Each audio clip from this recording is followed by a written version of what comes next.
Make sure you download the Woodward Sports app in the App Store and the Google Play Store today. Take Woodward Sports with you wherever you go and listen live on your phone or mobile device.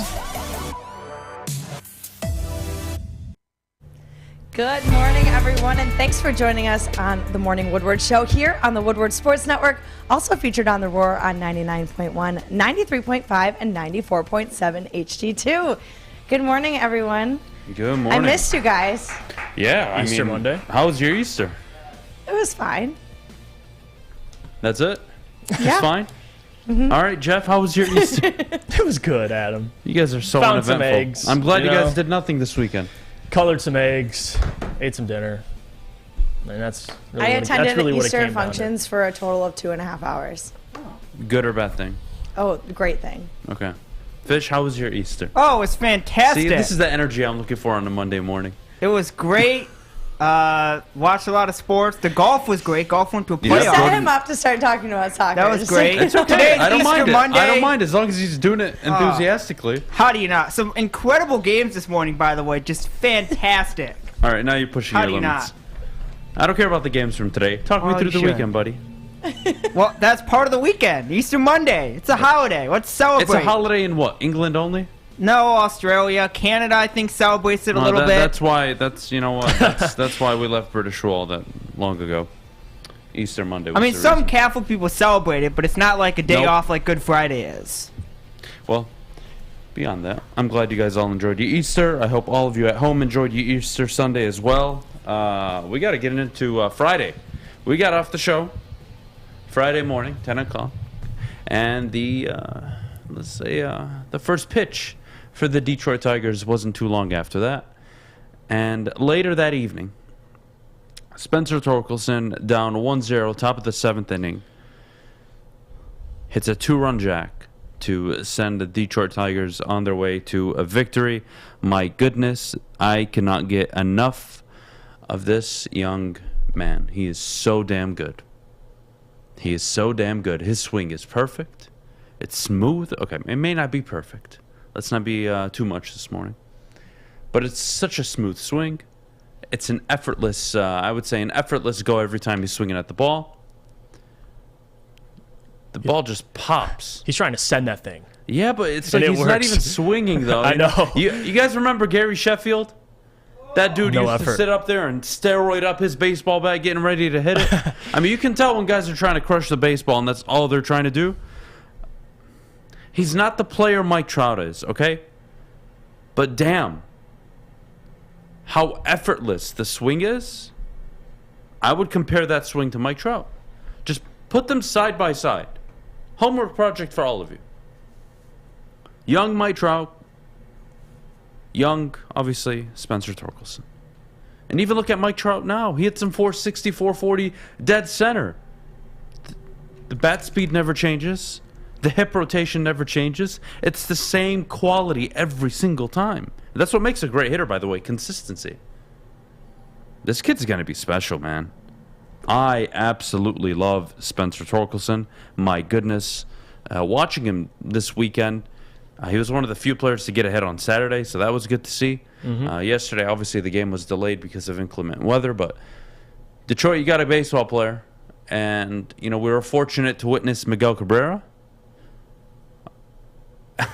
To put those kind of expectations on Spencer Torkelson would be way too much, but that's a hell of a swing. And that's a guy that's, I would say, having major league at-bats. And what I mean by that is he's taking pitches. He's swinging at things that are close to the strike zone. He's fouling them off. He's battling. He's hitting down in the count. And that's a seasoned vet, guys. That's a young man. Yeah. Detroit's got a good baseball player, man. It really is. It's such a smooth swing. And, you know, again, if none of you have watched Mike Trout swing the bat, okay, go pull up 15 seconds of Mike Trout swinging and pull up 15 seconds of Spencer Torkelson. It's not the exact same, but the concept is smooth, consistent, effortless. Torkelson wasn't swinging out of his shoes on Friday to tie that game up. He was down on the count, and he knew what he was looking for, and he got it. And it was crushed to left field. I can get used to that. I really can. And that's the one thing, like, once he finds the baseball, it's gone. Like, that's one thing I've noticed. Like, he's obviously been struggling on the last early on in the season, but when he connects with the baseball, my God. Like, you saw it, obviously, the other day, but that's why I'm not really worried about it. The consistency is something you'd like to see more of. I talked about that on Friday's show, but again, when he's on. And you saw it effortless. And Mike Trout, that's actually an interesting comparison. I gotta go look back and watch his swing when he was younger. Honestly, I didn't even think about that. But like you said, doesn't overcommit, but when he connects with that baseball, my God, man, it's gone. And you could see the power, like, right away. But absolutely. Jeff, did you hear what happened over the was it Friday night? I believe it was Friday or Saturday morning. The compensatory pick issue with the Detroit Lions. The NFL reportedly gave them one extra compensatory pick that they weren't supposed to get. Damn it. So it's a 7th rounder. It's not the end of the world. It went to Denver. But this would only happen to the Lions. Yeah, it would. Winning, again, maybe I'm naive and I haven't paid enough attention around the league. Has this ever happened before? Anybody, please provide insight. I don't believe this has ever happened. No. This is unbelievable. It's a 7th round pick. I'm not losing sleep over it. Yeah. It's not like our 7th round, when we do these mock drafts, what is it? Just like, we just take a flyer on somebody. So it's not like it's the end you're of the world. taking a chance on a guy at a position of need, but at the same time, it's the 7th round, and you're probably going to get 2 or 3 unrestricted free agents. Yeah. Undrafted free agents that are going to be probably just as good as those guys. Yeah. That's how it works. And usually what you do in the 6th, 7th round is you're drafting guys that you don't want to go undrafted, right? You want to own the rights to them and see them in camp. So and I think the Lions still have 7 picks, right? They just don't have a 7th round pick. Is that how that works? Because I think they have like multiple. They have like 2 6th round picks, 2 thirds. Like they just have a little bit of everything. So I think they'll be all right. They got picks. Brad Holmes will be just fine. Samuel Lang says Jordan Davis at 2. You know, Samuel, we're not doing mock draft fan mock drafts till Wednesday. Send that one in. But don't send that in. Don't send that in. I'll burn your email. I'll hack your email. Actually, I'll send you spam to your email. Don't you dare. Don't you dare. Could you guys cover boxing as well for future episodes? Question from Brandon. To be honest with you guys, I love boxing. There's a big fight this weekend, speaking of boxing. But does the general public? Not even that. Boxing is good when, the truth is, boxing is really good when you have a Floyd Mayweather in the game, and you look at the heavyweight division, and the heavyweight's at the top of its game. And the heavyweight division right now is kind of, it's in a rut.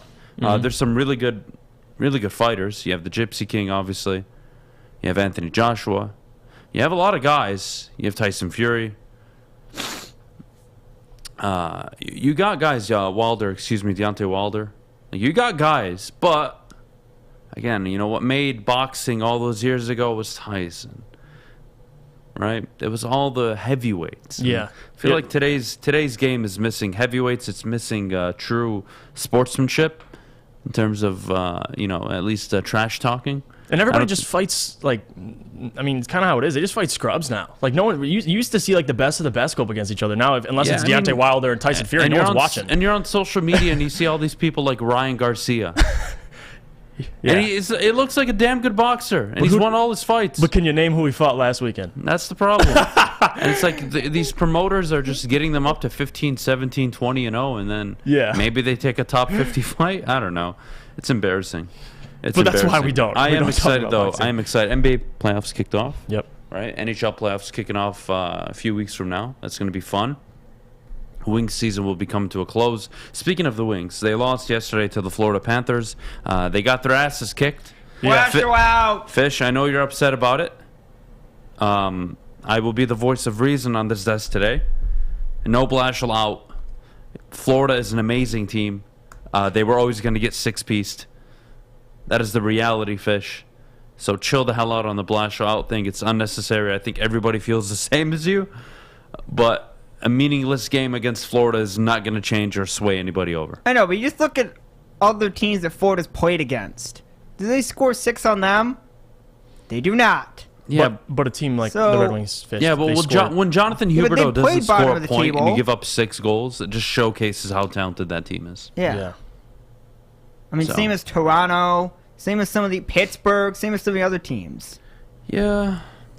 I don't I mean, know. they're not I doing feel this about other it. At this teams. point in the season, Fish, just take the win Can over we the just Hurricanes. get through the season? And just take the shutout by Nedeljkovic over the Hurricanes. That can kind of be the joy you get Yeah, until you the end of weren't the season. asking Like, for us to fire Blashill after the Carolina performance.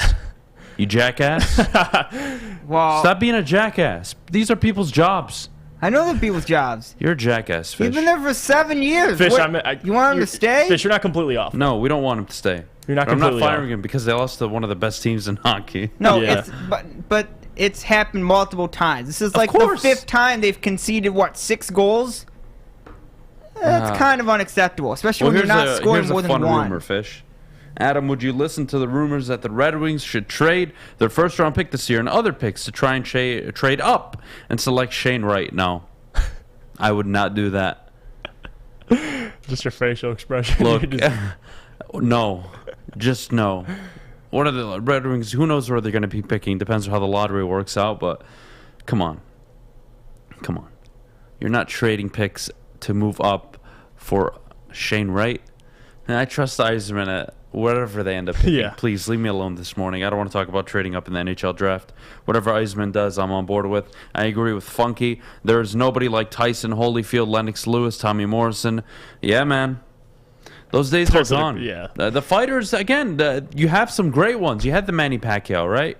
You had, I'm not his biggest fan, but Canelo. Nah, Canelo's okay. Canelo came at a weird time in boxing. He came towards the end of, I would say, the end of the prime of Floyd Mayweather. And when he fought Floyd, Canelo wasn't even remotely ready. Floyd hasn't And fought if him. you would have taken prime Canelo and prime Floyd, that would have been a fight I'd pay for. Yeah. That would have been a good fight. But yeah, the fighting game is just not what it used to be. It used to be some of the best boxers in the world, entertainers, characters, athletes. Now it's just meh. That's Roy why- Jones Jr., my goodness. That's why I watch the UFC now, because now they force people to match up. So it's not like boxing where your promoter Yeah, gets where to you're hiding dictate. people. Yeah, you yeah. can't hide. So Well, I'll tell you what. We're going to take a quick break. When we get back, all right, we're going to start the show off the way it needs to be started off with Dan Campbell and Kayvon Thibodeau. Now, apparently he isn't a fan of him, and I question the hell out of that rumor. he doesn't bite the kneecaps, Adam.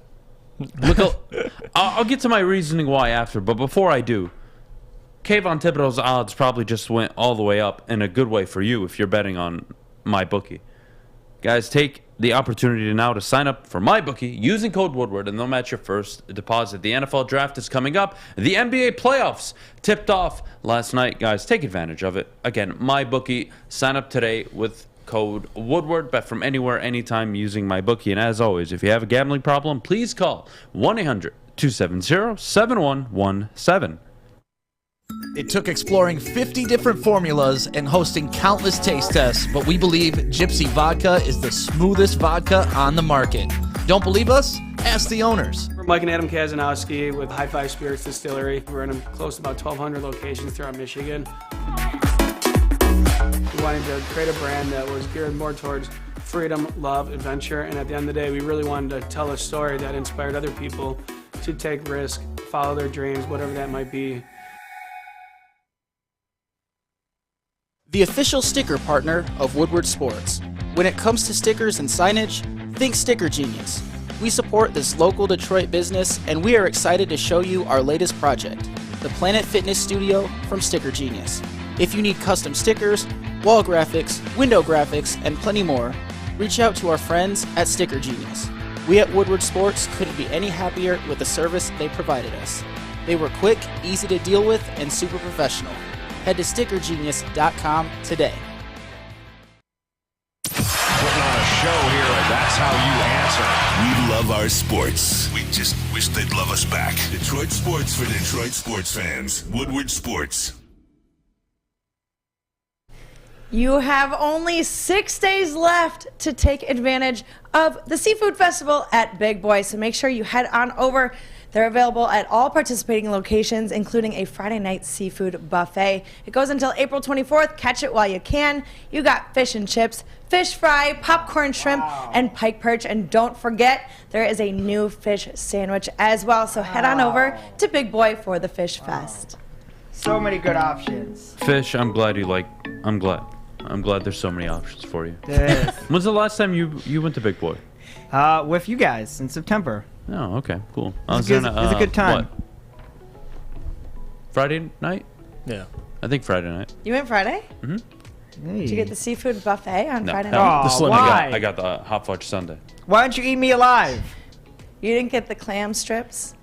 No, I wanted ice cream. I don't. They do got. Why are you guys forcing dinner down my throat? They right do now? got good ice cream. Because it's the seafood Get the fest. shake. How do I you don't not? care. I want can't the eat sundae. ice cream, so. I'm a consumer. I can do whatever I want. Anyways. Yeah, you can. It's America. Look, Dan Campbell reportedly isn't a fan of Kayvon Thibodeau's work ethic, character, whatever you want to define it as. I'm sure everybody this morning gets a smokescreen. How? Everything's a smoke. He's not going number 1 overall. Right. It's not like they're leaking this report so he can fall to them. He's going to be there at 2. He's not going 1. Okay.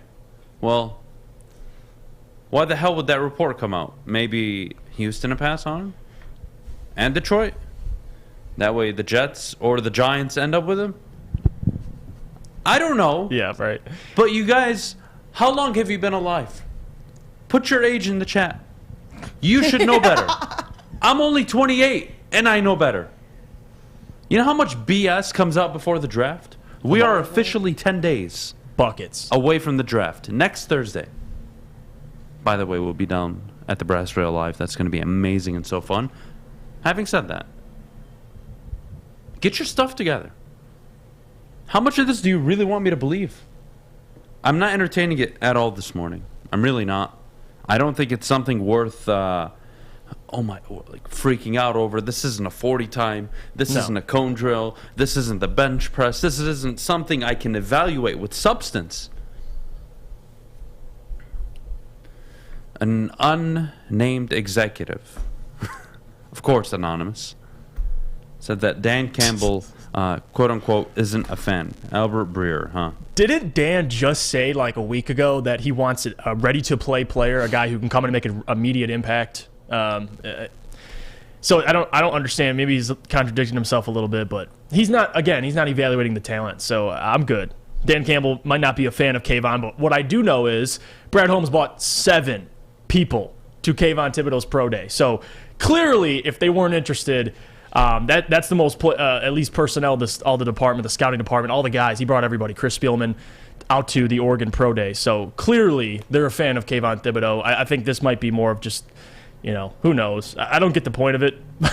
I mean, Brad Holmes is, ever since, even back to L.A. when he was in the scouting department, he's always loved players in the Pac-12. So it would not surprise me if he falls in love with Kayvon Thibodeau. But again, I just take this report with a grain of salt. I really do. I think I'm stepping away from the morning show. Wow. I'm hear me out. I'm gonna pursue a career that I feel is very important, and nobody's doing it. I am gonna, instead of being one of those like league inside reporters, I'm gonna be the guy that takes out kneecaps with a baseball bat to the unnamed execs and the anonymous players that talk to these reporters. So my job is to investigate who the hell said this, and then take them out. So basically, a hitman. I was going to say, Yeah. that sounds like a hitman job. I'm feeling good about this. Okay. All right. Training starts today. Do you need training? Oh, yeah. Oh, okay. Yeah. I thought you were better than that. I don't know. It depends. I had higher expectations for you. God damn it. God damn it, Albert Breer. And Vokey said, Jeff, they took the same 7 at Georgia's and Michigan's. Okay, so there's clearly interest. That's my point. Like, to say you're not a fan, I don't even know what that means. I'm not a fan of Kayvon Thibodeau. Like, are you in or are you out? Well, and who's reporting this? Albert Breer? God damn it. I don't know where this conversation is coming from, because previously it was always, which edge rusher are we going to take? It doesn't matter who it is. Yeah. The who never mattered. That was always the point. But again, okay, it's not Kayvon Thibodeau. Let's say I believe this report, okay? Fine. Who are you taking? Trayvon Walker or Aiden Hutchinson? Exactly. Whoever's going to be available? Yeah. What report's going to come out on those guys next? Huh? Then what? Jermaine Johnson at number 2 overall? Kyle Hamilton. Shut up, Jeff. We're done with Kyle Hamilton. We don't have to worry about this anymore. All right. Shout out to Deshaun Elliott, new Detroit Lion. You've become my favorite player, by the way. He's officially my favorite player on the roster. Until they actually draft Kyle Hamilton. Fish, you know what? You just signed yourself up for a death wish. They draft Kyle Hamilton, it's you that's going to be jumping off the Ambassador Bridge. Not by will. I'm going to throw you off. All right, I'll just swim to Canada.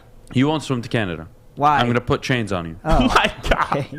Yeah, you're not surviving that one. Okay. Well, yeah. All right, shut the hell Fish, up. I'll give you floaties. We're not discussing Kyle Hamilton at number 2 overall. It's bad enough that I have to spend, 7 weeks talking about it? We're Yeah. done. Give me 10 days of peace. Okay. I don't want to hear it. The Lions are not stupid enough, I hope, to take a secondary player, let alone a safety at number 2 overall. Anyways, I think Deshaun Elliott, what he provides to this team, by the way, Jeff, for my reasoning, I think he'll be a good hard-hitting safety. Hell yeah. I still think they're going to look to get another safety in this draft. It's probably going to happen in the 3rd, 4th round, maybe the 5th round, who knows, but it's no longer top priority. Right. In terms of the 1st round. I don't think that's going to happen at all. What do I do here? What do I do with Kayvon? Honestly, I'm so confused right now. Kayvon Thibodeau. Here we go again. Character. I heard the same crap about Myles Garrett. Micah Parsons, Every too. team. Micah Parsons last year, too. It's always character. Every team in the NFL right now, if you ask them, would you take Micah Parsons or Myles Garrett on your football team? Every team outside of the ones that have a TJ Watt and Aaron Donald, obviously, unless they want more, they would take them. Character issues. You know how you overcome character issues? Structure. A good organization. Right.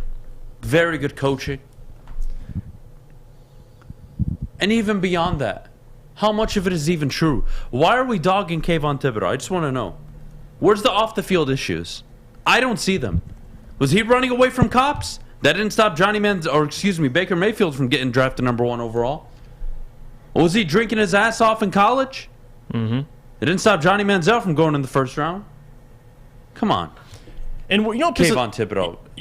Characters. You know what pisses me off too? When people try to make the comparison to Jadeveon Clowney, like I get it. But what does that mean? But Jadeveon Clowney coming out of college was like injury riddled. Like Kayvon, at least now, I mean, people that say he's haven't watched Kayvon Thibodeau. One thing I can't agree with is the effort late in games. When he's supposed to be there, he wasn't. I get all that. But again, guys, okay, I saw this argument as well. Well, Kayvon Thibodeau, what if in 4 years he ends up leaving the Lions? Well, let me tell you this.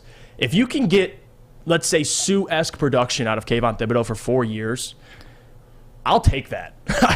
Unless there's a guy in this draft that you think has a higher ceiling, I believe Kayvon has, if not the highest ceiling out of all these pass rushers. That's who I'm going with. But again, what the hell do I know? Nothing. So apparently if Dan's not a fan, I don't know if this is true or not, but regardless, Brad Holmes is the one who's selecting the pick. So yeah, you know what? I'm with DCP1 on this one. He doesn't get to where he's at now without work ethic. Thank you. Absolutely. You guys, we're so dramatic.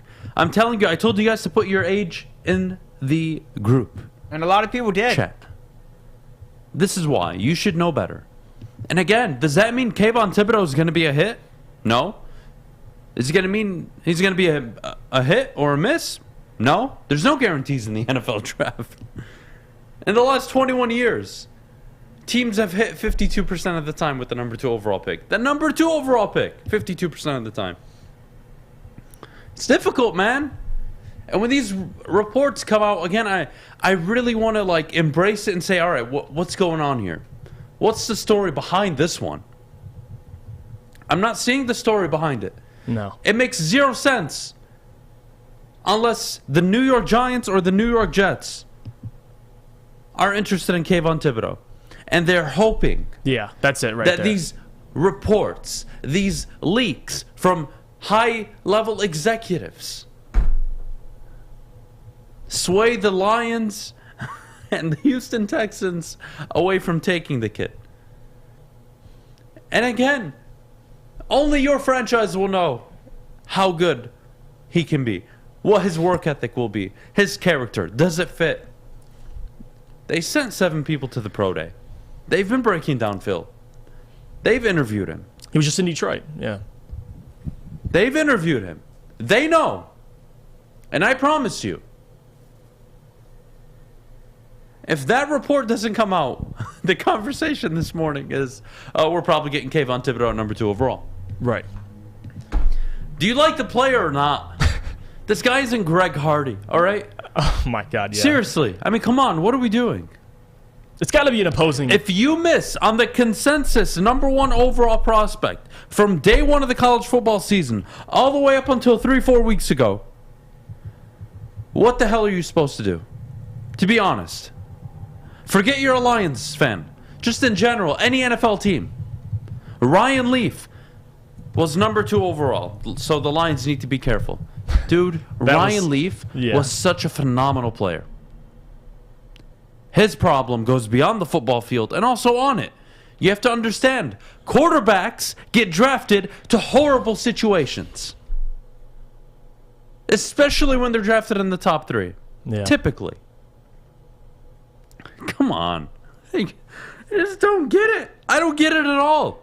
It's got to be an opposing team or general manager that's hoping he falls. Like, why else would this come out? Even then, I hope the Lions aren't foolish enough to go offer these kind of reports and say, well, this is the decision we're going to make because Albert Breer reported that Kayvon Thibodeau, we're just not a fan. Asswipe. Again. I hope Dan's laughing at this report, but who knows? He's just like, yep.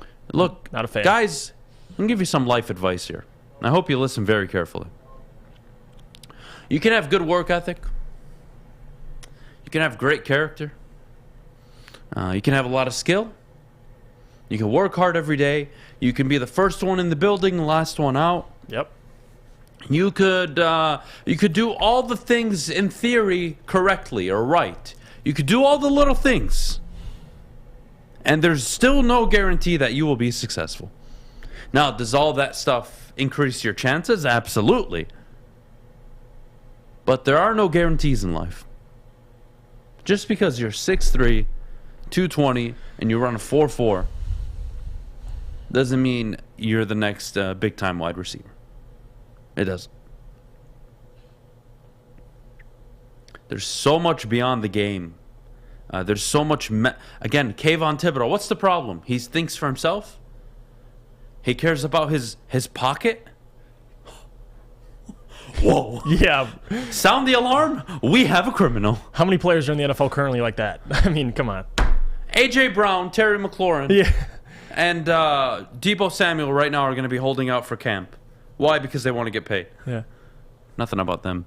Who knows? DK might, he might be up there too. Unbelievable.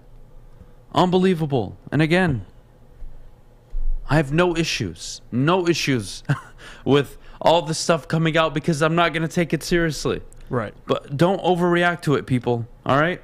Don't overreact. That's going to be my advice. Coming up next, we're going to break down the last 10 years of the top 3 picks in the NFL draft. All the Kyle Hamilton lovers, stay tuned, please. I love Jeff. Stay tuned. It's going to get good. I love you, Jeff. But you know what I love more? I love every day finishing up the show, taking a deep breath, and walking over to Planet Fitness. Planet Fitness, Monday to Friday, is when I'm working out, getting my mental and physical health right so I can deal with all of you at home. $0 down, $10 a month. Your fitness is essential. Check them out at planetfitness.com or visit one of their many Metro Detroit locations. Again, Planet Fitness, they are the official studio sponsors of the Woodward Sports Network. 6 dark corners, a driveway and a patio, 5 windows that could become doors. Every house has unique security challenges. Guardian Alarm has more tech, more team, and more ways to help keep them all safe. Get a professionally designed and installed security and smart home system from Guardian Alarm. Sign up today and get a free video device. Guardian Alarm. Smart, right from the start. Call 1-800-STAY-OUT. Get a shot up. This is for the win. All of Detroit's sports teams live on Woodward. All of Detroit's sports coverage lives on Woodward Sports. Driving the best in Detroit sports coverage. Well, we're expecting 2 to 5 inches of snow here today, but you can still get a tan and get your tan on at Chili Peppers Tanning. That's where you find the cleanest salons in the D. They've got spotless sanitized rooms and trained certified tanning professionals. Join the Pepper Club for all the best deals on unlimited tanning. They'll even beat your competitors by $5. Of course, don't forget to pick up Australian Gold, Designer Skin, Caltan, and Swedish Beauty Lotions. Chili Peppers Tanning, it's where you'll find the hottest deals, the hottest bulbs, and the darkest tans. Hell yeah. I love it. I do Good too. for you. I even got compliments. They were like, "Oh, you look tan." I said, "I know, Chili Peppers." Yeah, I don't look tan. No, I you need to don't. get on this Chili Peppers tanning bandwagon. cycle. You got to hop on the bandwagon. Maybe you'll go today. You'll start with Easter Monday for a trip to Chili Peppers. Yeah, we'll see, buddy. Chili We'll see. Why Peppers not? tan. Guys, in the last 10 years, there have been 33 players selected in the top 3, obviously. 3 players every year, 11 years, 33. You can do the math. 16 of which have been quarterbacks. 2 of which have been running backs. Both, I would say, have been major disappointments, by the way, at the running back position. 3 have been offensive tackles. I'll take it. 9 at the defensive end position. 2 on the interior line at defensive tackle.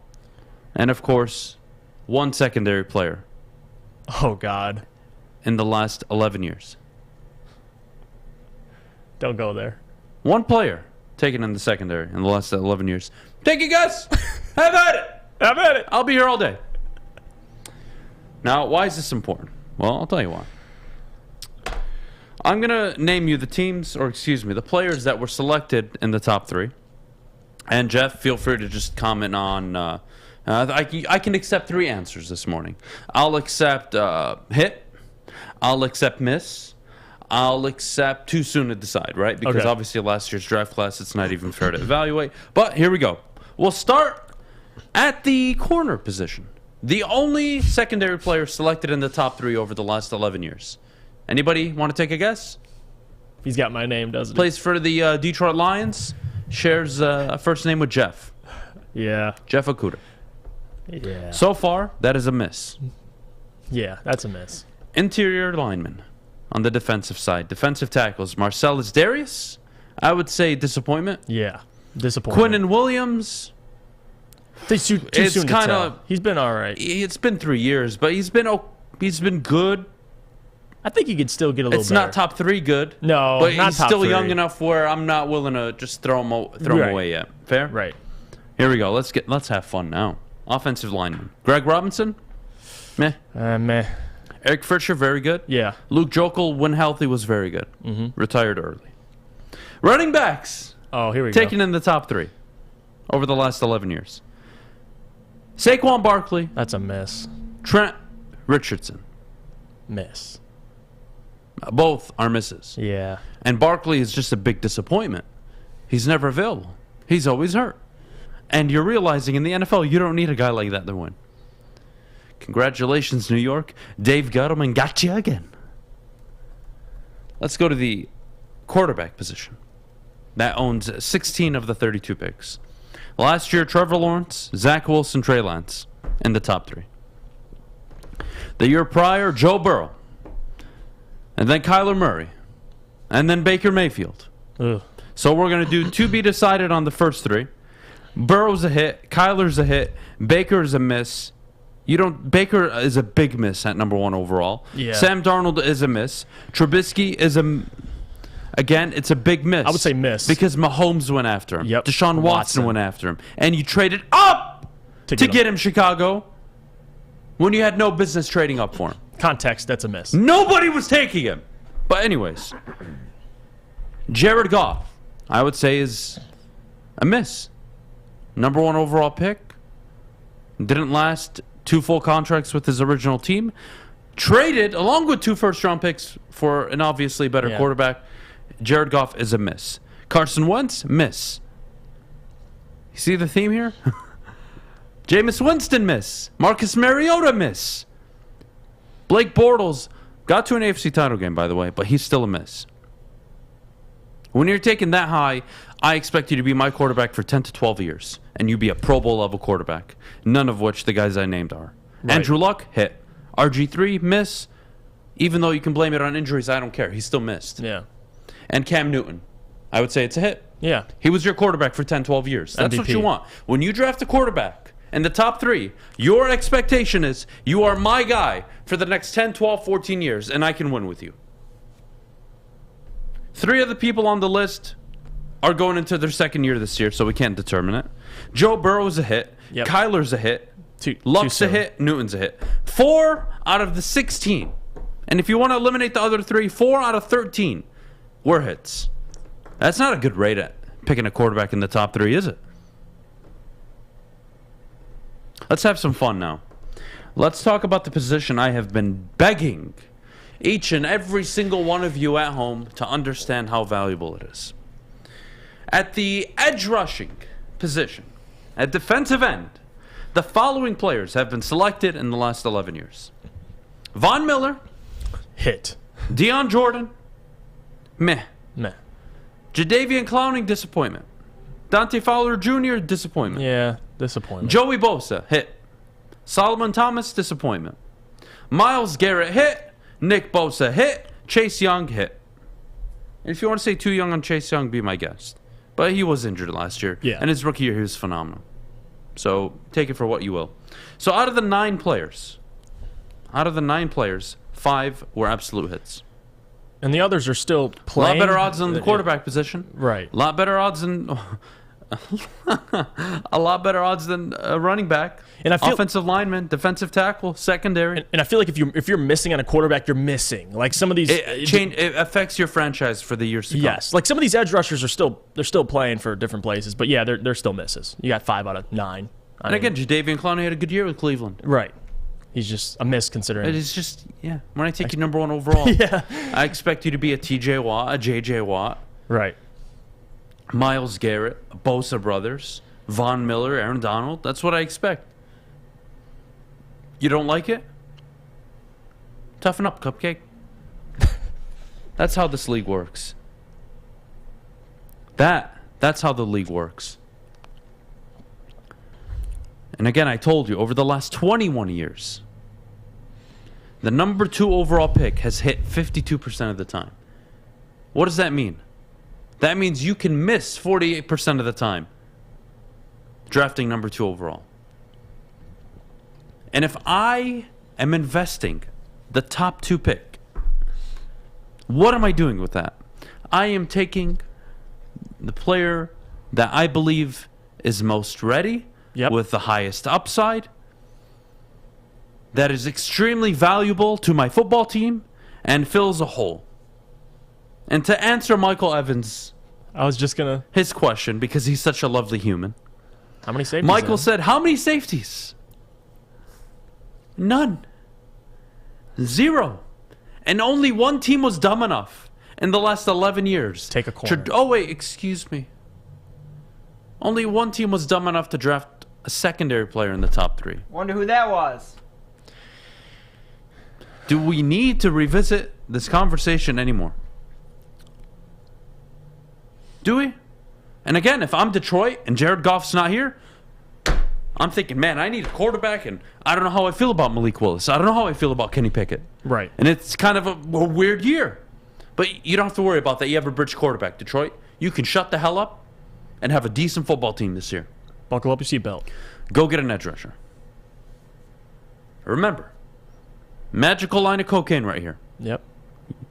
Plug one of the nostrils, and you zip through that line. It's that simple. But you can't do it. But you can't do it if it's not on the microphone. And you can't do it if it's not available to you. Right. And at the number 2 overall pick this year, you will have one of 3 edge rushers available to you. Kayvon Thibodeau, Trayvon Walker, and Aiden Hutchinson. Those 3, 2 of which I can guarantee they will be available. 2 will be available for you. And I would rather you missed on Tua all those years ago than you missed on a goddamn corner who's entering year 3. And even if he plays well this year, we'll be going into year 4 still with uncertainty. Yeah. And then are you picking up the 5th-year option? Are you extending him? Who knows? But you've already wasted the first 2 years of his deal. I can live with a franchise missing on quarterback. Unless it's unforgivable like, I would say, Chicago with Trubisky. That was a disaster. You can't trade up to get that guy. Daniel Jones. Unacceptable. Unacceptable. But am I going to kill the Jacksonville Jaguars for taking Trevor Lawrence 5 years from now if he's out of the league? No. Am I? I don't think so. That's not how it works. You are going to miss with draft picks. Do me a favor. Don't miss on the ones that don't impact your football team. It's that simple, Jeff. I love it. That's why we always say draft the cocaine. We've been saying it for a while now. And this is such a rarity because now the Lions, like you said, they have a choice between 3 defensive ends or one guy that you can move around in Trayvon Walker. So certainly they can't mess it up. And if you guys have as much confidence as I do in the scouting department and Brad Holmes, he'll be able to find that guy. So I'm not worried about it. That's why I am skeptical about Malik Willis, although Scott has done a fantastic job convincing me, our NFL scout guy, and Scott's really good at what he does. So honestly, when he comes in here and he talks about Malik Willis, he gets me. But again, I always go back to the edge rusher. I'm not changing. I've been on edge rusher since we started talking about it at the NFL draft. So we're going to stick by it. That's the cocaine, and you got to follow it. You got to follow it. And again, 33 players in the last 11 NFL drafts. That's a big that's a good sample size. 16 of which were quarterbacks. Yeah. Of those 16, only 4 hit at the quarterback position. 3 yet to be determined because they're only second-year pros. Where I'm going with this, guys, is you're picking number 2 overall for a reason. And whether you want to say Trayvon Walker, Sauce Gardner, Kyle Hamilton, I don't care who your preference is. I really don't. What I care about is one very, I would say, one fundamental aspect of football that you must have, which is if you don't have a quarterback, it's difficult to win in this league, correct? Correct. The second, I would say that is the most challenging thing to overcome. You know what else is hard to overcome? Playing teams that do have a quarterback and you don't have any ability to get to them or put pressure on them. That is, I believe, the second most fundamental flaw in any football team. Yeah. If you don't have a quarterback, man, it's tough to win. If you can't get to him. If you can't get to him, it's tough to win. Especially in today's NFL.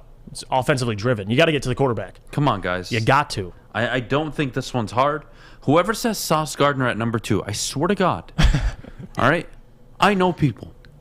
I'll figure out what your IP address is. Okay. And I'm showing up to your house with a baseball bat. You realize they're doing it to piss you off, right? They're trying to get a reaction. This does not look like... okay. Our guy Ryan in the back, actually, he'll die on that hill. He wants Sauce Gardner. He'll die. Yeah, he'll die. He will die on that hill. He's not dying on the hill. He's going to die in the back. That's what's going to happen. In other news, Ryan Lentz. Yeah, Adham Baydoun, mugshot. See my mugshot with my thumbs up and a sign no Gardner at 2.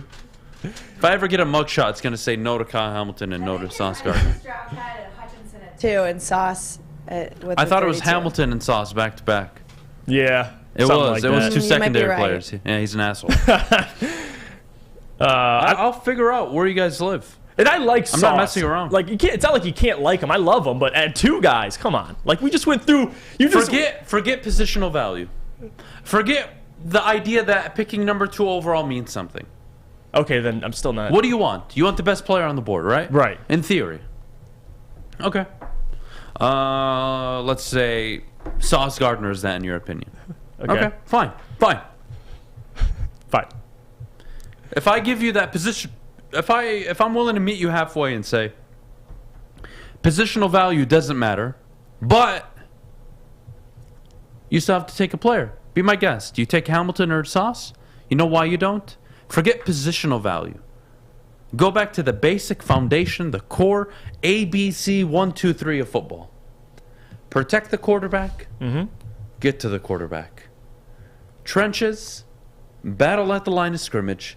That is the core fundamental. It happens on every play. There is no way around it. You have people fighting and mauling each other every single snap. That never changes. A receiver's route will change. What they're doing. Are they run blocking? Quarterback, play action, shotgun, under center, whatever. What doesn't change is that there are 9 to 10 guys at a time murdering each other at the line of scrimmage. And those guys have value. And I'm not talking quote-unquote positional value. No. Guys that can change the game. A left tackle changes the game. An edge rusher changes the game. A run-stuffing defensive tackle changes the game. To an extent. Not as much as it used to. Yeah. But still has impact. Even if you take away positional value. Even if you take away that we're picking at 2. We have to get this at 2. Even if you take all that away. Just look at the Super Bowls. At the end of the day, the Rams won a Super Bowl last year because of Aaron Donald. Tampa won. Tampa Bay won because they got to Patrick Mahomes. Yes. Yep. That is football today. Yep. Every single team that won their division last year. Go look at how they were made. Go show me the weaknesses. Come on. Thank you. I like Funky's response. I'd rather have Garrett Wilson or Devin Lloyd at 2 instead of Sauce or Hamilton or Willis. Again, take out positional value. Take out the value of the number 2 overall pick. He is right. And I am 1,000% in lockstep with one Funky in the chat. Yeah. Because I think Garrett Wilson's the best receiver in this class. Come out and I think Devin Lloyd's the best linebacker in this class. And I think they're both phenomenal players. And what do you want? All you want is a phenomenal player. So yeah, you want to talk about Adam positional value, it doesn't matter. Fine, take it out. Take it out. Remove it. Remove it from the idea. Remove it from your way of thinking. Fine, I'll let it go. You're still not taking the players that you say you want. You idiots. We got to go to break. When we get back, oh my goodness, I'm running out of breath now. The NBA playoffs tipped off over the weekend. Chris Paul, I believe again, it's only one game. Yeah. But boy, I'm rooting for Chris Paul. I really am. But we're going to take a quick break. Again, when we get back, NBA playoffs, and then at 9 o'clock, as always, on a Monday, Mock Draft Mondays with myself and Jeff. We're so excited. We'll be back in a little bit. Hi, my diamonds. It's Crystal with an X. You want to get hot and perfect like me? Here's my super easy routine. Drink at least a gallon of water before you wake up. Attach a weight to everything in your house. Hello? Sell your car and just sprint everywhere. Scream when you exhale. Don't follow Crystal with an X. Do your own thing at Planet Fitness with tons of equipment and free fitness training in our clean and spacious clubs. Join now for just $10 a month and cancel anytime. Life is full of hard choices. We're here to make one of life's biggest decisions as simple as possible. My name is Christina Gennari, and for over 20 years, I've helped hundreds of families buy and sell homes. We cover all of Metro Detroit and more, from large luxury homes to starter homes. We will work hard to make sure that you get the home of your dreams. So if you're in the market today or even thinking about buying or selling in the future, make the obvious choice. Christina Gennari, the obvious choice in real estate. Visit us at soldchristina.com today. Who are the Lions taking it to? Should they move down? What move will Brad Holmes make? It's time for Monday Mock Draft on the Morning Woodward Show.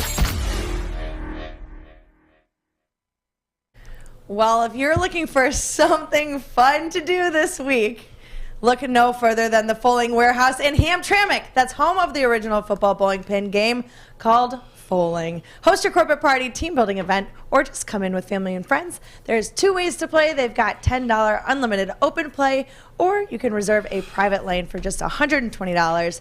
They've got over 100 beers and a $2 mystery beer machine, as well as multiple full bars. You can bring in the food or have it delivered. Come get your full on. Check it out at thefullingwarehouse.com.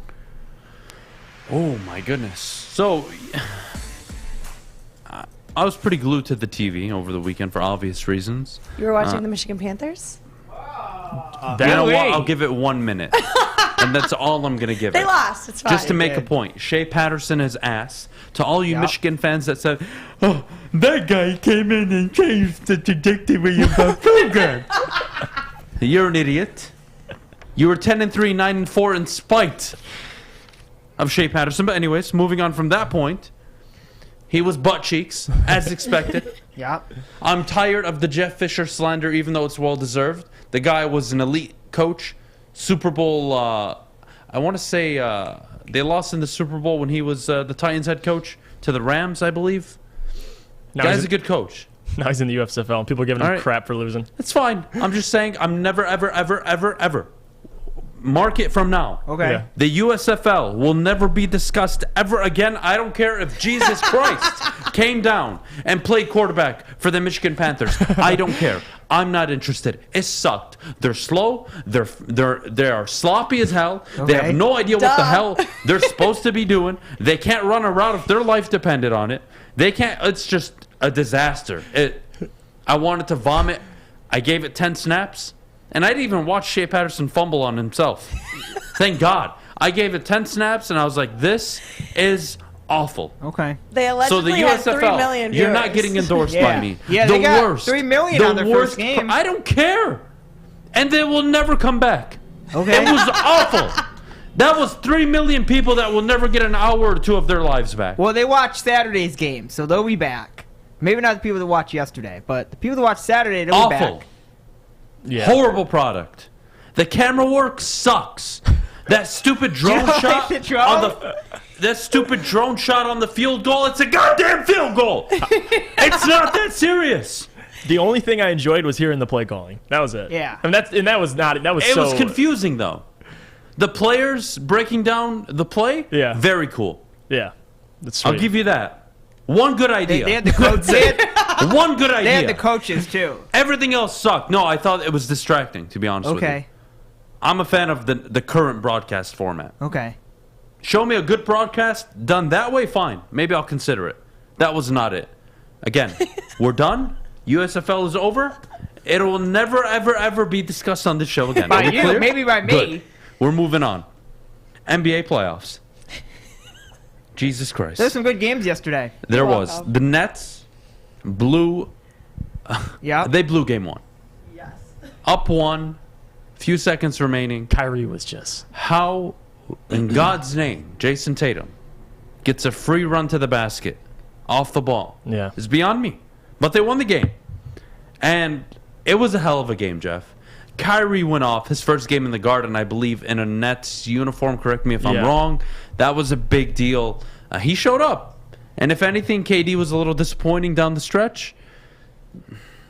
Jason Tatum is maybe blossoming into a star. Yeah, he is. He's that dude. And watching that series, I still have the Nets to win. Controversial, but the Boston Celtics, as talented as they are, I just felt like, and I've said this for a while, Kevin Durant, Kyrie Irving, the two guys in this playoffs that are dangerous from minute 1 to the end of the game. That's just how it works. And you saw it last night. Kyrie Irving down the stretch. My God. He looked like Cleveland Cavalier Kyrie Irving out there hitting big shots. He had a big 3 with about a minute left. And I thought that was over. It was over from that point on. But the Celtics stayed in it. And honestly, I was yelling at my television, yelling at the Celtics to take a timeout. I was like, take a timeout, take a timeout. And they go up the court. Ended up working out for him. Jason Tatum gets a clean spin around right-handed layup to win the game. So congrats to the Celtics. I mean, that's probably my favorite series to watch out of this entire playoffs. I got to see Milwaukee and Chicago. That was very underwhelming, I think. Milwaukee came out and just gave him an ass whooping. But again, Milwaukee and Phoenix are my two guys coming out. It's going to be a repeat. Something tells me. If not them, give me the Nets. But I just don't think the Nets are as a complete team. I just don't think they're as a complete team than the Milwaukee Bucks. I just think they don't play defense.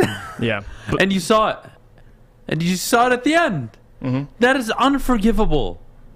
That should never, ever, ever, ever, ever, ever happen. And it did.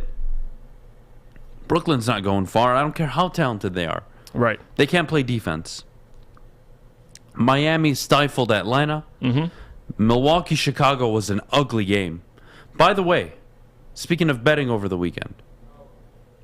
You bet a lot of money over the weekend? I did. Oh, of course you did. I was 10 points from Chris Middleton, who scored 11. All I needed him was to hit the over. And I would have turned $150 into $1,700. Didn't you say you were taking a break until football I lied. season? Okay. I lied. Okay. NBA playoffs tipped off and I deposited money. Yeah, but you lied to the wrong show. You lied to the nice show. Don't worry, I called him out in the chat. Yeah, I don't care. Okay, good. Okay. I don't care. It's my money. I do whatever I want with it. Anyways.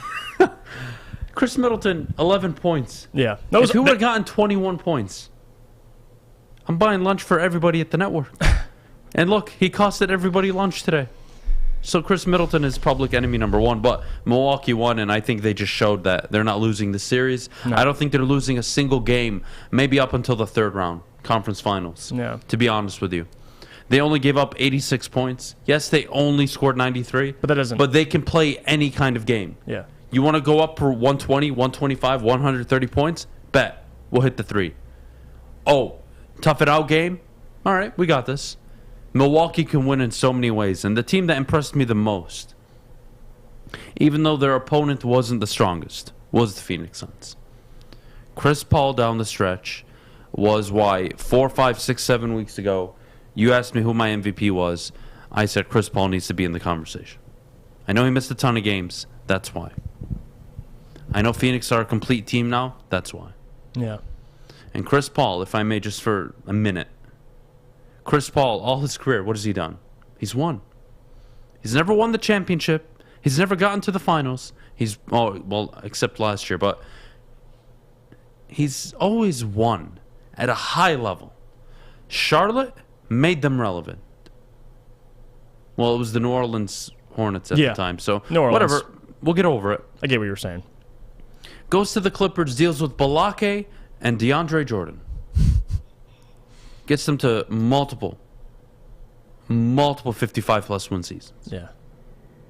Leaves, goes to OKC the year they are supposed to be tanking. They get to the playoffs. Leaves OKC. Well, I missed a stop. Houston before OKC. If he doesn't get hurt, they are the NBA champions. That's it right there. I was just going to butt in and be like... And he made that team better. He was everything to that team. And he kept that bitch, James Harden, in check. Yeah. Like a good bitch needs to be kept in check. That's what he did for James Harden. That team should have made the finals, but anyway, with the Chris Paul, to your point... See where I'm going with this? To your point, Everywhere he's gone. He's won. At this level. But always the issue with Chris Paul, and that's why last year they made it to the finals, he stayed healthy. And hopefully he can do just that in the postseason. Obviously, he's coming back in this series, and hopefully he plays the whole entire playoffs. Because if they do, they're still my favorite to get to the finals and honestly win. I have the Suns winning the championship. So Chris Paul, though, it's always been timely injuries. Obviously, the Clippers blew the 3-1 lead years ago, and even before that, the Houston Rockets, we all know the legendary game where they missed 30-something three-pointers consecutively. So Chris Paul, he's battled a lot his career, and I'm so glad to see him. Look, having guys, success. We're going to hold injuries again. Brandon, I don't get it. It's not like he's getting injured on purpose because he doesn't want to play. Just how it works. Like what? Not everybody has LeBron DNA. Sorry. But even then, we talk about LeBron aging like fine wine. What about Chris Paul? He's only getting better. And I promise you, Phoenix are not in the finals last year, and they're not the team they are this year if Chris Paul never shows up. Absolutely. He is everything to that basketball team. Yeah. And to Brandon's point, I don't like Chris Paul. And to Brandon's point, he did get hurt one game last year in the finals, and they lost. So again, it's all about staying healthy for Chris. When he's there, Adam, you're right. Like most valuable, obviously he was missing a lot of games this year, and they still won without him. But that says a lot about Monty Williams and the Phoenix Suns culture. But when Chris Paul's playing, they could beat anybody in the league. Like that's the reality of it. So you're not far off. Again, he's special. I don't know what you want me to do with a player that is top 5 all-time in assists. Yeah. One of the all-time defensive guards ever. And yeah, he's hurt every year. Sucks. You have zero control over that. And he will likely go down as the first or second best player to never win a championship if he doesn't get it done. I think only Charles Barkley would be above him. I would put Chris Paul over Karl Malone, over John Stockton in that conversation. He's a phenomenal player, and he makes everybody around him better. Who in the league right now is doing that? Who? Giannis? Nikola Jokic? Luka? Not a lot of guys. Memphis wins games without John Morant. Yeah. What Chris Paul is doing is unbelievable. And again, yeah, he's hurt. All right, fine. That doesn't make him any less of a basketball player. He's unbelievable. He really is. And for me, look, if it's a career with no championships, fine. It's a pretty damn good career, though. And don't give me the Karl Malone. No, he's not the best power forward. Brandon, you know basketball. You should know better than this, you idiot. Come on, Brandon. Karl Malone is not the best power forward of all time. It's not even close. Number 1 is Tim Duncan. Number 2, oh my, tough debate. You want to put Karl Malone or you want to put Barkley or McHale? Depends what your taste is. I'm putting Karl. But it's Tim Duncan number 1. All right? And Chris Paul is a top 4 point guard of all time. We got to go to break. I don't want to yell right now because I have to save my yelling for what's coming up next. Mock Draft Mondays. Get ready, ladies and gentlemen. But before we do, Maddy, could you tell everybody at home about the sports marketing agency? But I think Jeff would do it a little bit better than I would. Yeah, speaking of the NBA playoffs, I'll tell you about the Sports Marketing Agency, and they've been leveraging pro athletes and other notables for a decade against the issues around mental health and substance use disorder. Now, with the help of NFL alumni Sean Jordan, has been able to save lives and take a stand against these issues, and that's why soon coming to Woodward Sports, the Sports Marketing Agency podcast called This Is the F Word series on fentanyl. If you are struggling with substance abuse or mental health, they're here to help. Go to thesportsma.com and tell them your friends at Woodward Sports sent you. You asked for it, and we listened. The Seafood Festival is back at Big Boy, including a Friday night seafood buffet. Catch it while you can, available at participating locations until April 24th. Also available, the new fish sandwich. We'll see you at Big Boy. Hi, my diamonds. It's Crystal with an X. You want to get hot and perfect like me? Here's my super easy routine. Drink at least a gallon of water before you wake up. Attach a weight to everything in your house. Hello? Sell your car and just sprint everywhere. Scream when you exhale. Don't follow Crystal with an X. Do your own thing at Planet Fitness with tons of equipment and free fitness training in our clean and spacious clubs. Join now for just $10 a month and cancel anytime. Make sure you download the Woodward Sports app in the App Store and the Google Play Store today. Take Woodward Sports with you wherever you go and listen live on your phone or mobile device. Welcome back. Thanks for joining us on the Morning Woodward Show here on the Woodward Sports Network. Also featured on The Roar on 99.1, 93.5, and 94.7 HD2. Guys, it's a Mock Draft Monday. Why are you looking at me like that? I can't. I love Brandon. I want to kill him right now. So why am I getting Malone that over face? Duncan. What are we doing here? Tell Karl Malone's fat ass not to turn his head to Michael Jordan in Game 7 or Game 6 of the NBA Finals. Maybe then he won't get sent home back-to-back years. Get the hell out of here, Malone. Duncan number 1. Anyways, Mock Draft Mondays, guys. You know what time it is. Jeff, do you want to start? Sure. I think we should let Jeff start. One, because I don't know your board, and I'm curious. Because you changed. I changed it. So Jeff changed 10 minutes before the show. He did that on purpose so that you wouldn't know. So, you know what? You're going first now. He says it's a better one. Than the one he did before? Well, it's better because I want to get my guys. These are people that I like. All right. I didn't want to just, I was just going through it. No trades. All right, let's hear it.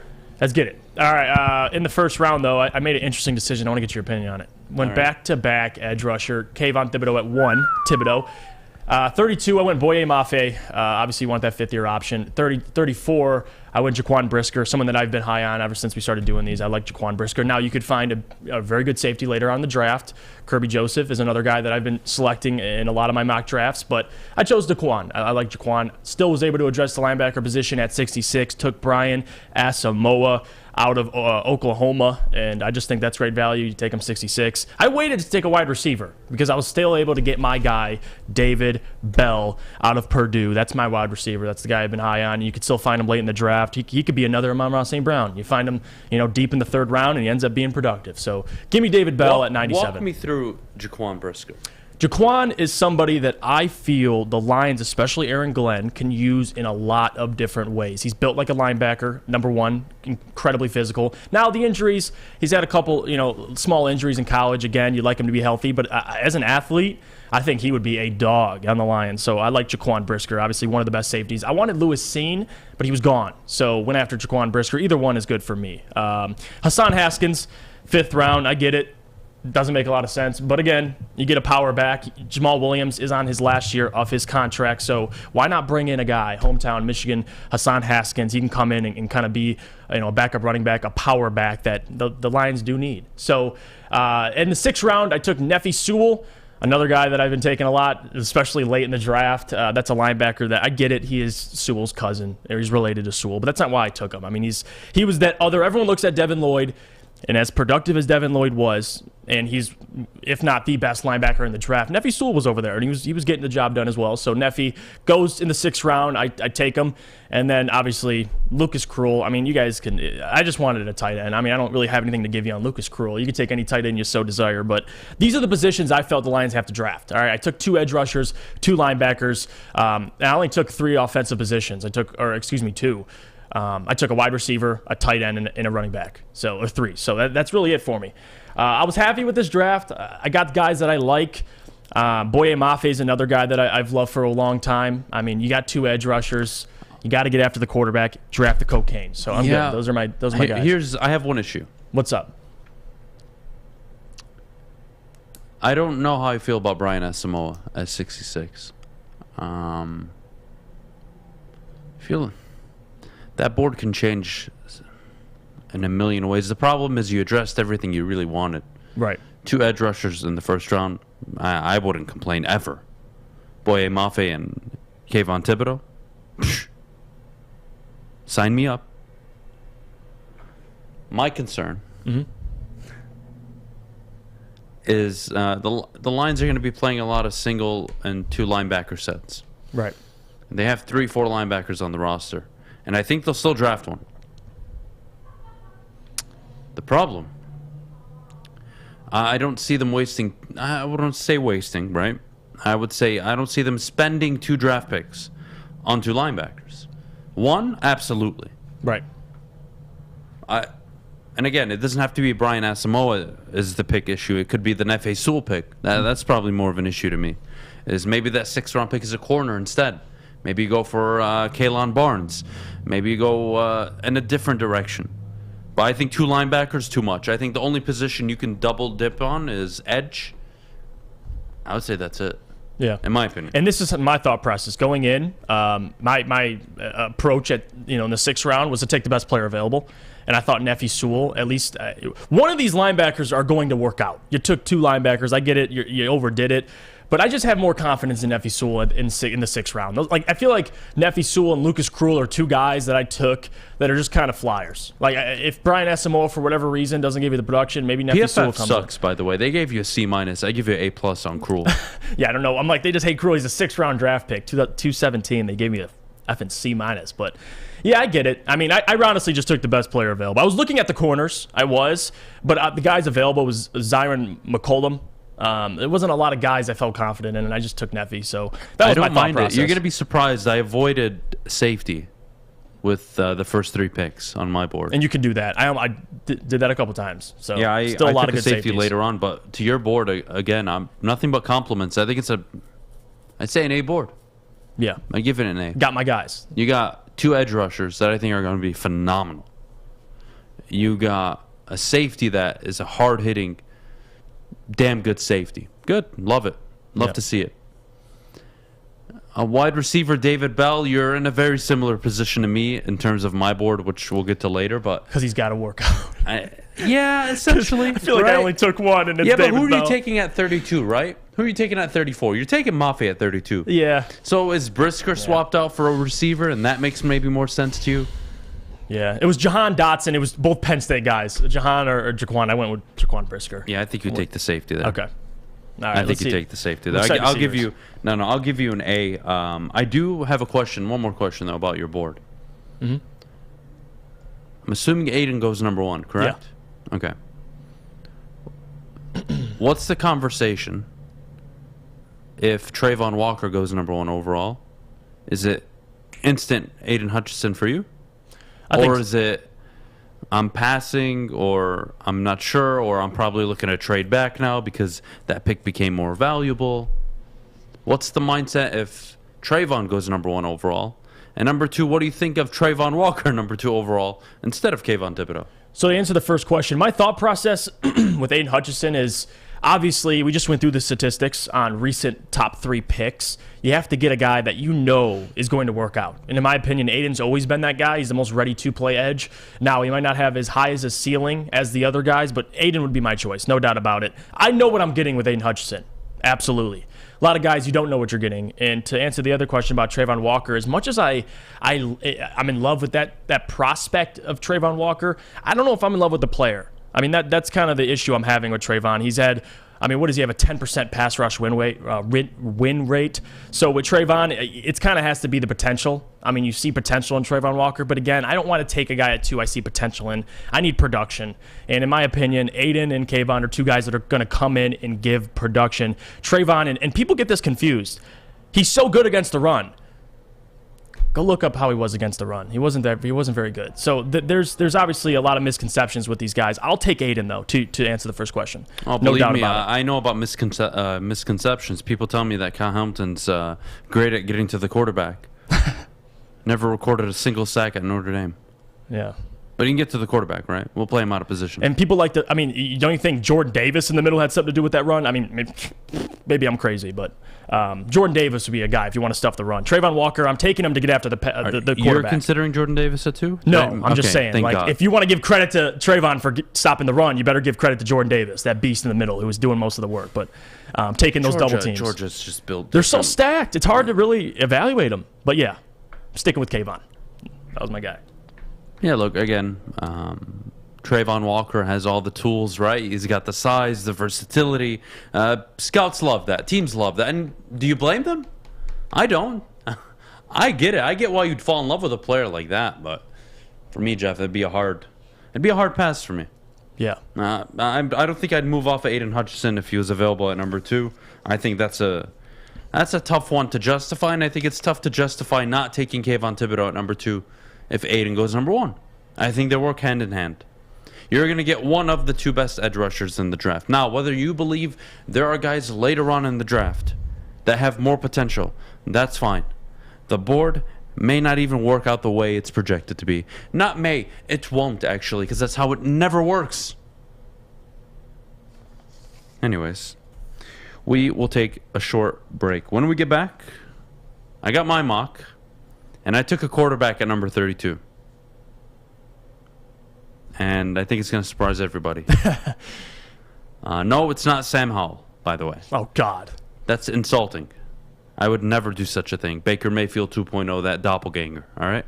Never, ever would I put you guys through that, just so you know. But, Jeff, for the first time, I took a quarterback at 32. Oh. Yeah, not bad. Not bad. Should be fun, but before we go, I got to tell you guys about Lady Jane's. Lady Jane's is the place to get your haircuts if you're a dude. Lady Jane's haircuts for men. Guys, every time I finish the show, look at this. I'm a grizzly bear. Somebody's got to take care of me. And the professional stylists at Lady Jane's do just that. Check out Lady Jane's at ladyjanes.com or call and schedule an appointment today. And as always, check them out because it's wicked awesome. Everything that we've hoped for, finally. He's going deep, right side. Oh, that is Edwards out there. He goes up in the air at the goal line. Hey, it's Brandon Edwards here, wanting to welcome the sports marketing agency to Woodward Sports Network, to the family. Glad to have you guys. For the last decade, the sports marketing agency has literally leveraged athletes around issues such as mental health and substance abuse. It's all happening now.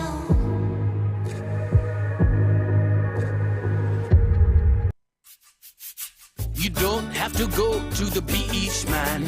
You don't have to get your butt crack full of sand. You just need a little chili peppers, man, to get that glowing beach chili peppers tan. Woo! With 26 locations in the Metro Detroit area and more coming, Chili Peppers Tanning is where you'll find the cleanest salons in the D.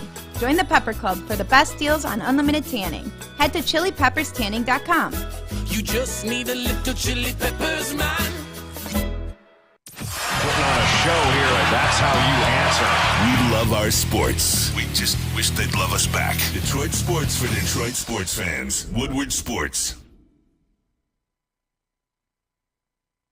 Sticker Genius is the official sticker partner of the Woodward Sports Network. They rewrapped our entire studio, and if you can look behind Jeff, the Planet Fitness logos, the Woodward Sports logos. Wow. Even Jeff is impressed. You gotta love it. When it comes to stickers and signage, think Sticker Genius. Visit them at stickergenius.com and let them know that Woodward Sports sent you. Oh, man. That was a good one. I wasn't expecting that. That was funny. That was funny. All right, let's get into it. My mock draft, Jeff. I spent a lot of time on these, and I try not to do too many. Like every night, I spend about 15 minutes on just one. Yeah. You know, trying to play out a million scenarios in my head. And Alex, if you don't mind, throw it up on the board. Here is my mock for today. Aiden Hutchinson falls. Goes number 2 overall to the Detroit Lions. Why he fell, I don't know. And I had to screenshot it just to show you proof that this actually happened. Because I didn't believe it. But we'll start with number 2 overall. You're not passing on Aiden Hutchinson if he's there for you. You take him. Culture fit, local guy. That's the pick. 6'7", 240 pounds. He's going to be a damn good player in the NFL. Number 32 overall. As you know, I am against taking a quarterback. But god damn it, if the guy that you have hyped up since the Senior Bowl is available at 32, this isn't what I would do, but I would expect the Lions, if this is how the board would shape out, this is how I'd expect them to react. If Malik Willis was available at 32, I would expect the Detroit Lions to select him. In my opinion. Yeah, I could be wrong. Number 34, I've been probably the most consistent person maybe in the entire United States at pick 34. Leo Chenal. I haven't moved off Leo Chenal in 8 weeks. Yeah. It's been Leo Chenal, Leo Chenal, Leo Chenal, Leo Chenal, Leo Chenal every single goddamn time. And I'm not changing my mind. And then we go to pick 66, Kirby Joseph. Right? We can't get to safety at 34 now because we took a quarterback instead of an edge rusher. By the way, Boye Mafe was not there at 32. And I want it to be very known. If he's there at 32, Malik Willis is still on that board. And I am not taking him. Mm-hmm. And likely Jacksonville don't take him. So I may get him at 34. Who knows? But the point is, let's continue. Kirby Joseph, ball hawking safety out of Illinois. Long. Actually not long. Ultra long. Yeah. Extremely long for his size. My goodness. He's going to be a damn good safety in the NFL. Sideline to sideline. I think this is a guy that if you're going to throw the ball 20, 30 yards downfield, you got to be very wary. Yeah. I think he'll be a good player in the NFL. David Bell, 97. We both had this pick. David Bell at 97, a project wide receiver. But I don't think it's a project. No. He didn't have a good combine. That's it. That's it. He was a second-round pick. End of the first round before. He was a Biletnikoff finalist, wasn't he? Yep, he Come was. on. At pick 97, again, I may not have liked how he tested.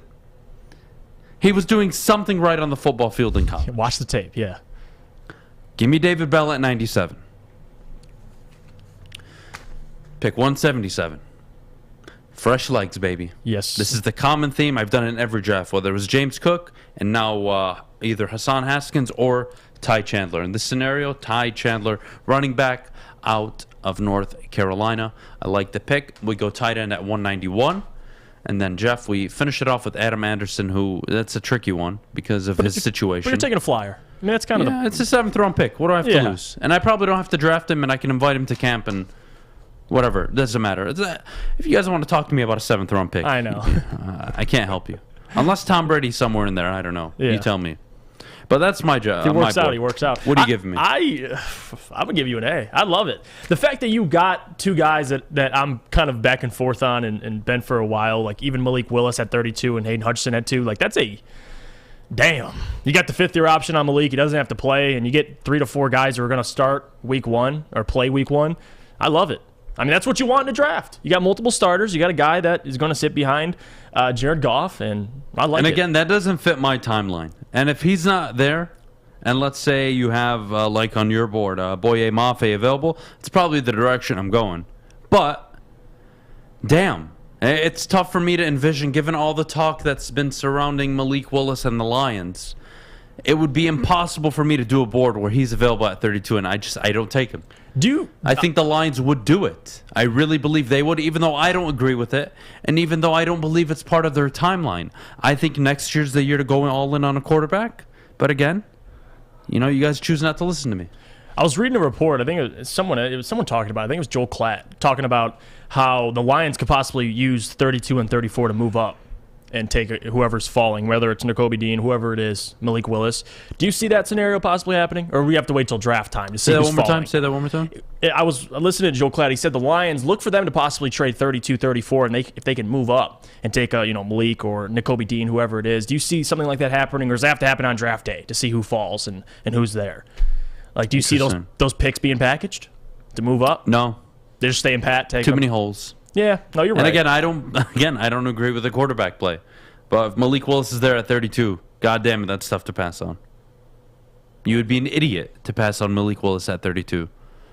Because every team in the NFL that needs a quarterback would be calling Jacksonville that entire night saying, give us the pick 33. And he would not be there, I promise you, at 34. That is why you take Malik Willis there. It's worth a shot. And again, I don't agree with it. I don't have to. I really don't. What I do know is they need an edge rusher. What I do know is they need to address one more safety. They need to probably get a linebacker. Yep. They'll need a secondary player, likely a corner in the 5th, 6th round. Get some fresh legs into camp. Not the end of the world. I don't mind it.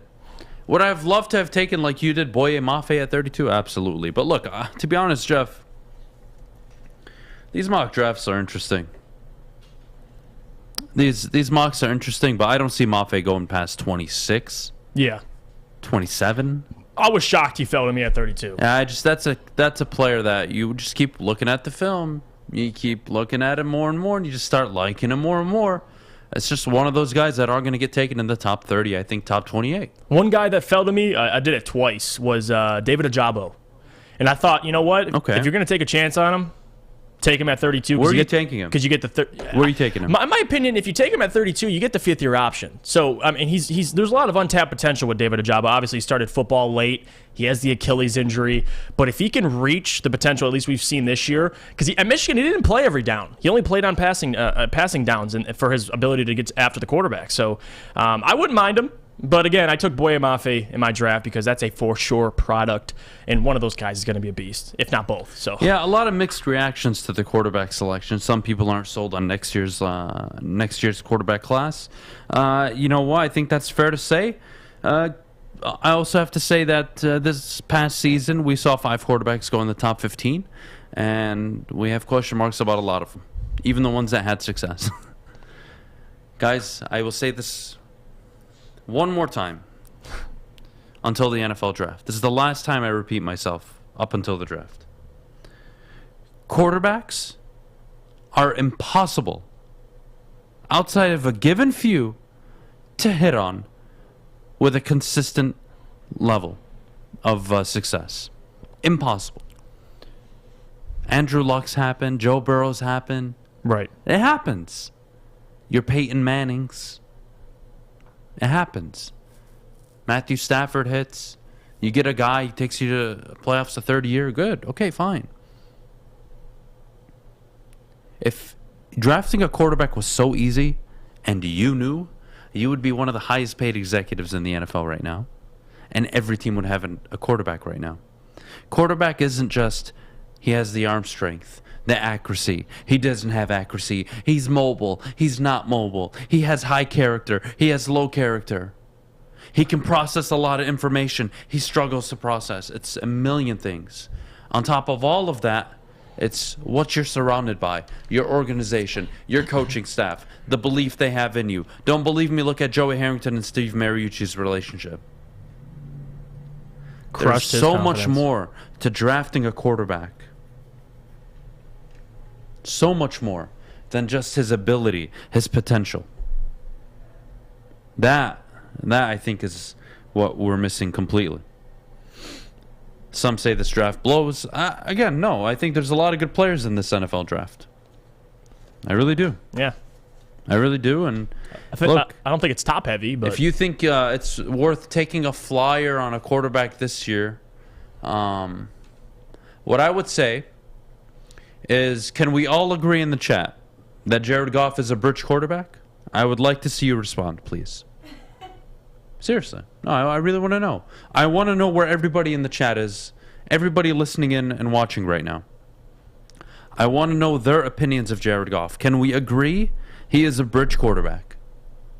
And if we can agree he is a bridge quarterback, then we can agree you have the ability to win football games this year and next year with him as your quarterback. Meaning you will likely end up in a situation, if your coach is that good, you may have an Andy Reid on your hand with an Alex Smith. And you're a 10, 7-win team this year, 8-win team this year, and then the third year you're 11, 12 wins. Who knows? And you can win those games with him if you have the right coaching, if you have the right talent. And again, a lot of question marks right now, but I'm just trying to explain something to you guys. If Jared Goff is a bridge quarterback, then you should go all in on building this roster. Why? Take some notes. Cincinnati Bengals. They draft Joe Burrow. They go all in on free agency. They get lucky he gets hurt, and they get a top 5 pick. If he doesn't get hurt, they're picking like at 9 or 10. And Jamar Chase is not there. And they are not in the Super Bowl. Luck happens too. And you need it sometimes. And they got it. Just like the Niners got it. When they tanked basically a whole year because Jimmy G was hurt, they ended up with Nick Bosa and got to the Super Bowl. Build a roster that can win with an average quarterback and then bring in a rookie quarterback that can maybe take you to the next level. That's how you should do it. And that's how it should be done. And on the rare cases that you draft an Andrew Luck, which there isn't an Andrew Luck in this draft, that they'll carry you and make you look much better than what you are. Or a Russell Wilson. That is not the case. Look at Dak Prescott. Would you pay Dak Prescott $40 million? The fuck you would. No, you wouldn't. No, you wouldn't. That is the point. And I hope you guys understand that. Jared Goff, being a bridge quarterback, gives you options. It's a good thing for you, Detroit. There is nobody that wants a franchise quarterback in this town more than me. It is the most important position in football. But you are stupid and naive not to believe that if Dan Campbell is a damn good head coach and that his offensive coordinator, Ben Johnson, is what you believe he is, and Aaron Glenn takes another step forward this year, and the roster gets more talent with Brett Holmes through the draft, you would be naive and stupid not to believe that this isn't an 8-win football team, maybe 9-win this year, and then they take the next step 11-12 the following year, even with Jared Goff. And you could say, well, Adam, if we win 8-9 games this year, we're picking at number 10. We're picking at 10, 11, or 12. How are we supposed to get a quarterback? Well, you could, yes, mortgage your future for the franchise guy. And if I told you had to give up 4 first-round picks to get the quarterback, you would do it. And have you ever been more confident in a GM to make that move other than Brett Holmes? No, you haven't. No. You haven't. It's here in front of you, Detroit. It is right here in front of you. And you want to act like, we can't take a quarterback next year. We're going to have to mortgage the future. I don't get it. I don't get it at all. Yeah. And again, hear me out. Jared Goff is not the answer long term. We all understand that. He keeps the ship afloat. There's not a single quarterback in this year's draft class that anybody worth their salt is saying that's franchise changing. You take him first, second overall. Nobody. Only the Carolina Panthers are likely going to reach for a quarterback at number 6 this year. And even everybody else is staying put. Atlanta probably not taking one. Seattle not taking one. Why? Because they understand they will suck with or without a quarterback this year. And they will be picking in the top 3 next year. And they're like, you know what? It's better we just take positional value players this year and worry about a quarterback next year because we're probably only winning 3-4 games this year. Yeah. That's the reality for Seattle, Atlanta. Detroit, your reality is you're going to win a lot of football games this year, as you should. And you will be able to move up in the draft if need be. And if not, do you trust Brad Holmes to take the quote-unquote 3rd, 4th, 5th best or 5th ranked quarterback in next year's draft class and hit on them? Yes, you do. I'm not worried about picking first next year. I don't need the first-round pick next year. What I need is Brad Holmes to build a football team that Dan Campbell can operate with. That way you're not firing your coach in 2 years. And you're building something. Are we on the same page, everybody? I'll take yes or no's. Yes, you are. Yes. I'm just reading the chat. He said, what's the chat's opinion? Ben said, keeping what afloat? Well, if you guys listen, without talking about Jared Goff, like he's the bridge quarterback, but he is keeping this thing. I mean, you won 3 games this year, but in my opinion, when I say keep the ship afloat, I mean at the quarterback position. You have a guy, like you said, somebody that can start and win you games. That's what I mean, and he is. Without Jared Goff, what the hell are you? I mean, seriously, I know you won 3 games this year, but I'm talking about for the future. You're probably reaching. I mean, that's kind of the reality. But again, I don't have a problem. I mean, I trust Brad Holmes. But again, Scott even said there's no guarantees, even in the next year's draft. You know, Trey, you can't do it with this year's draft class because you're picking number 2 overall and you're taking an edge rusher, number 1. Number 2, you have so many holes on this football team. Quarterback is the least of your concern, considering you're paying the quarterback you have right now $25 million the next 2 years. Second and thirdly, yes, you trade 4 first-round picks to go get that quarterback. Yeah, you do that. Wouldn't you trust Brad Holmes to trade up a lot of draft capital to get a quarterback? And wouldn't you trust him to take one at 32? It doesn't have to be Malik Willis. It doesn't have to be Kenny Pickett. You can take one this year. Be my guest. I think next year is the year. Not because of the class. Timeline, people. Jared Goff is going to win football games next year. They're not going to get rid of him the next year. And if he plays well and wins the games I'm telling you that you can win, you're probably extending him for 1 more year and drafting a quarterback and sitting him for a year. That's how the timeline works out. That's how it works out. We got to take a quick break. When we get back, should Amani Bates return to Michigan State after decommitting and going to Memphis?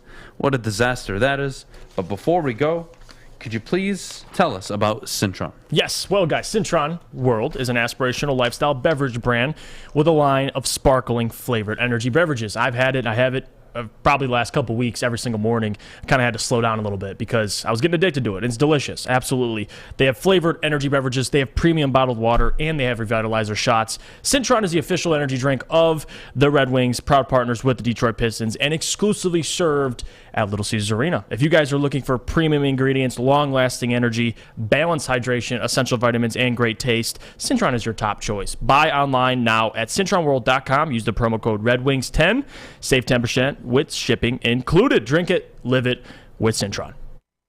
Hi, I'm Kay Cunningham.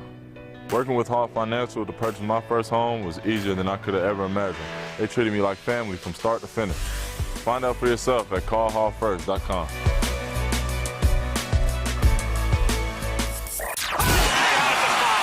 3 NBA championships. Detroit fans were there. 11 Stanley Cups. Detroit fans were there. 4 World Series wins. Detroit fans were there. And that one Lions playoff win in 1991. Yeah, Detroit fans were there. Woodward Sports, where the fans are. Well, guys, it's 9:34 in the morning, but it's never too early to think about what you're having for lunch. Wing Snob, they've got fresh, juicy, hormone-free chicken, and they have the best traditional wings. Try out their signature sauces, Jamaican jerk or lemon pepper. Wings are tossed to perfection in any sauce that you may choose. When the wings are this good, you're allowed to be a snob. Order online now at wingsnob.com. Wingsnob, we just have better wings. I can dig it. You know what? F Amani Bates. F Amani Bates. Can I say something too? Yeah. Can we hold Penny Hardaway to something? Can we hold him and at least give him criticism? No, because what pisses me off is if Amani Bates went to MSU and he was transferring right now, what do you think the media would be saying about Tom Izzo? Oh, they'd be killing him. Killing him. So now Amani Bates is transferring out of Memphis, barely getting used, and now everyone's okay with it. This is my issue with Amani Bates. All right, when he decommitted from Michigan State, I knew right away. Like, for Imani, that guy has as much talent as anybody. Like, honestly, he's one of my favorite players to watch, especially in high school. But now, for the Memphis Grizzlies, he's essentially wasted his freshman year. Didn't play a whole lot. And with Michigan State, at least, he'd be a guy on the roster with probably the highest upside of anybody in MSU. So, honestly, I hope, he goes to a school that will utilize him. But again, like, it's never a good thing, Adam, when you're a number one player in the state, let alone number one player at your position, and you're transferring already after your freshman season. You know what that tells me? He doesn't like it there. And again, he was committed to MSU, so it's funny how the tides turn at the end of the day. But again, we got to start holding these guys accountable, because Tom Izzo would be killed. He would. And I'm not an MSU fan, but that's just the reality of it. And who knows? Maybe Amani Bates does go to MSU, but it's funny to see it. After his freshman season, he's already out. I mean, he gave up on the team pretty quickly, Yeah, too. he did. Wonder what's going on. It's something that we don't know about. I don't know, man. I really don't know. He can come back to MSU, I guess. I'm not sure how Michigan State fans feel about it. Feel free to let me know, but it's whatever to me. I don't care. Yeah. I really don't. I mean, if he goes back, great. If he doesn't, great. I don't care. Like, that's a kid that was compared to Kevin Durant. I know. I know. Going into his freshman year in college. He was having battles with Chet Holmgren, like, in high school. Like, this guy, it's crazy to see where he is now. Coming off the bench in Memphis, like, that's what happens. You go to a team with so many guys that are going to get drafted. You end up being, listen, it is what it is. It's college basketball. It's tough. And that's why, in my opinion, the best thing for him would have been to go to MSU and get Tom Izzo as your head coach. But again, we'll see. Monty Bates I hear Bates is going to Kentucky. In my opinion, I think that's who knows. I think he had offers from Duke, Kentucky. Like, he could probably go anywhere he so chooses. But it's funny how things change through your freshman season. It really is. He needs tough coaching. Yeah, like Andrew said. On the spot. Yeah, like Andrew said. You need coaching. We all do. Everybody needs tough love every once in a while. Being clamored to and spoiled all your life, it kills you. It kills you. You need to overcome adversity, and I think this could be good for Amani Bates. I think this could be career-defining, career-changing. Right. For better or worse. How he handles it, it's up to him. But if I'm Amani Bates, I'm going to where I can get coached up the most, where I can improve my game the most. And if that's Michigan State, damn it, I'm going there. If it's Kentucky, damn it, I'm going there. That's the play. Yeah. And, again, we'll move off a little bit because it's a very hot topic in the chat, and we only have a few minutes. Guys, I'm going to say this one more time. A little slow. I don't think you guys are understanding. Okay? This is the lowest rated quarterback class since 2015. Every quarterback, no matter who you select, they need work. Every quarterback in this class is not worthy of a top 5 pick. None of them. And yeah, you don't want to trade away future first-round picks. I get it. But I don't think you're understanding the point. The point is, you have an opportunity this year to have an edge rusher that could change it all for you. When you have ranked bottom of the league 7 of the last 8 years, you've been bottom of the league in terms of pass rush. And if you don't want to change that, I can't help you. And if you think you need a quarterback now, you are naive. You don't understand the landscape of football. You can't see that you can win a division with Mitchell Trubisky, Kirk Cousins. You can get the number 1 seed with the Tennessee Titans quarterback Ryan Tannehill. You can get to an NFC title game with Jimmy Garoppolo. Right. Jared Goff is a good bridge quarterback. Alex, could you please take that off the screen? Thank you. Jared Goff can win you football games. Why? Because of very good coaching and very good talent. What are the Lions missing right now? Talent, and you don't know if they have the coaching. But that's not because they're unproven. It's just time will tell. It's only their second year now. You've only got 17 games of Dan Campbell. You need another 17, 20, 25 games. So, having said that, you're going to pass on building a roster that can overcome the quarterback position to an extent to take a maybe at number 2 overall. A guy that in last year's draft class doesn't go in the first round. None of these guys last year get selected before any of the quarterbacks that were selected last year. That's the point. And look, people are freaking out about Justin Fields. People are freaking out about Zach Wilson. Trevor Lawrence didn't look good his first year. Chill out. One of the most important indications of a quarterback being successful is not who they are individually. It is where they land. And if any rookie quarterback walks into this Detroit football team right now, they have a very good offensive line, a good run game, average at wide receiver, unknown at tight end because the guy's never healthy, and a defense that you're not sure of, but you know it sucks. Great. Great situation. Oh, and unproven coaching. How about you bring in talent, you prove that you have a product, you prove that you have some good coaching, you prove that you can win some games with Jared Goff, and then you say, you know what? All right, we're a quarterback away. We got this. We'll do whatever it takes to get our quarterback. And if we're a 7-10 win football team this year, we're picking in the top 10, and you only got to move up 4, 5, 6 slots, and that's not going to cost you an arm and a leg either. And you have 2 first-round picks next year. Relax. Relax. Build a winning product. Have a pass rush. Have a reliable secondary. Have a reliable wide receiving core. Have a reliable offensive line. You've got some of the pieces. You need more. And you're not going to win games in this league without those pieces. It's that simple. Right. It's that simple. And we got to address Ben in the chat. I'm sorry. The Titans who sacked a guy 9 times and still lost. This has been the most repetitive argument for pass rushers. Benjamin. And we've kind of went over this. Benjamin Foe. He said, the Titans who sacked a guy 9 times and still lost. Guys, the Bengals and Joe Burrow in that game did not have a touchdown pass. All right, so they had a chance to win, and I get why they lost. Clearly, you need to have a dynamic quarterback to go deep in the playoffs. We understand that. Jimmy G did it, but again, Tannehill.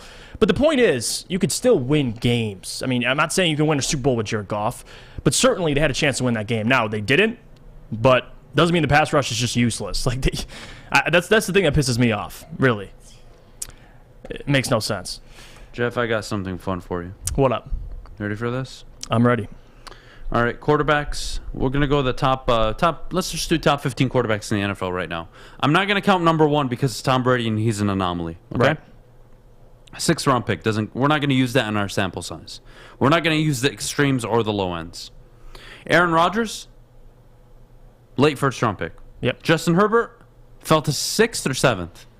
It was like teen. Like I thought it was like No. 11. I think it was like 6 or 7, if I believe. Fields?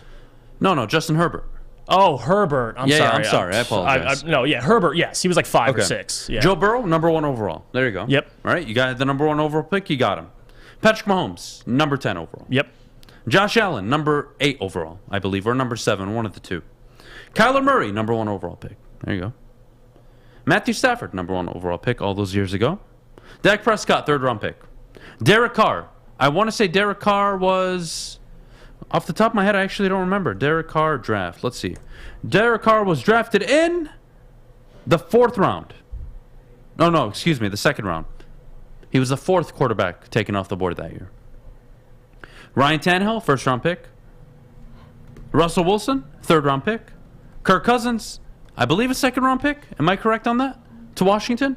second round pick to Washington. Lamar Kirk Jackson, Cousins. end of the first round. Jalen Hurts, second round. Yep. Matt Ryan, number 1 overall those years ago. Mac Jones, 15th overall. Jimmy G, second round pick. Do you see the trend?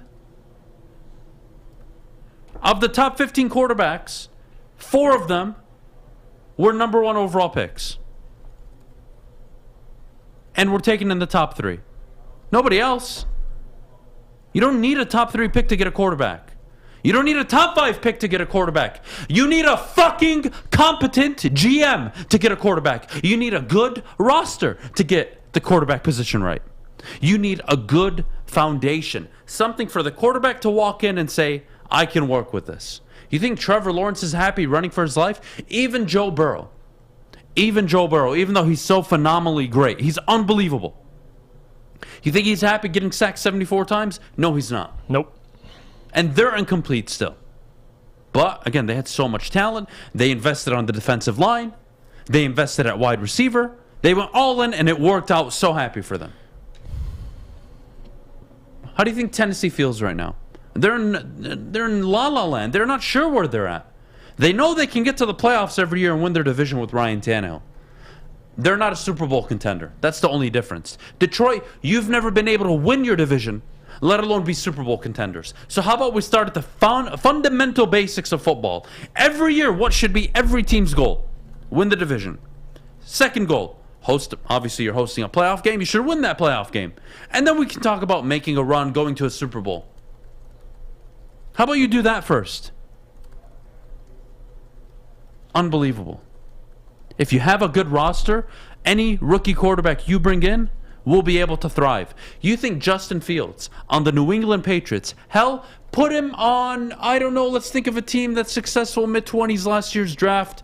Hell, you can throw him on Pittsburgh. You can throw him on Kansas City. I don't care where.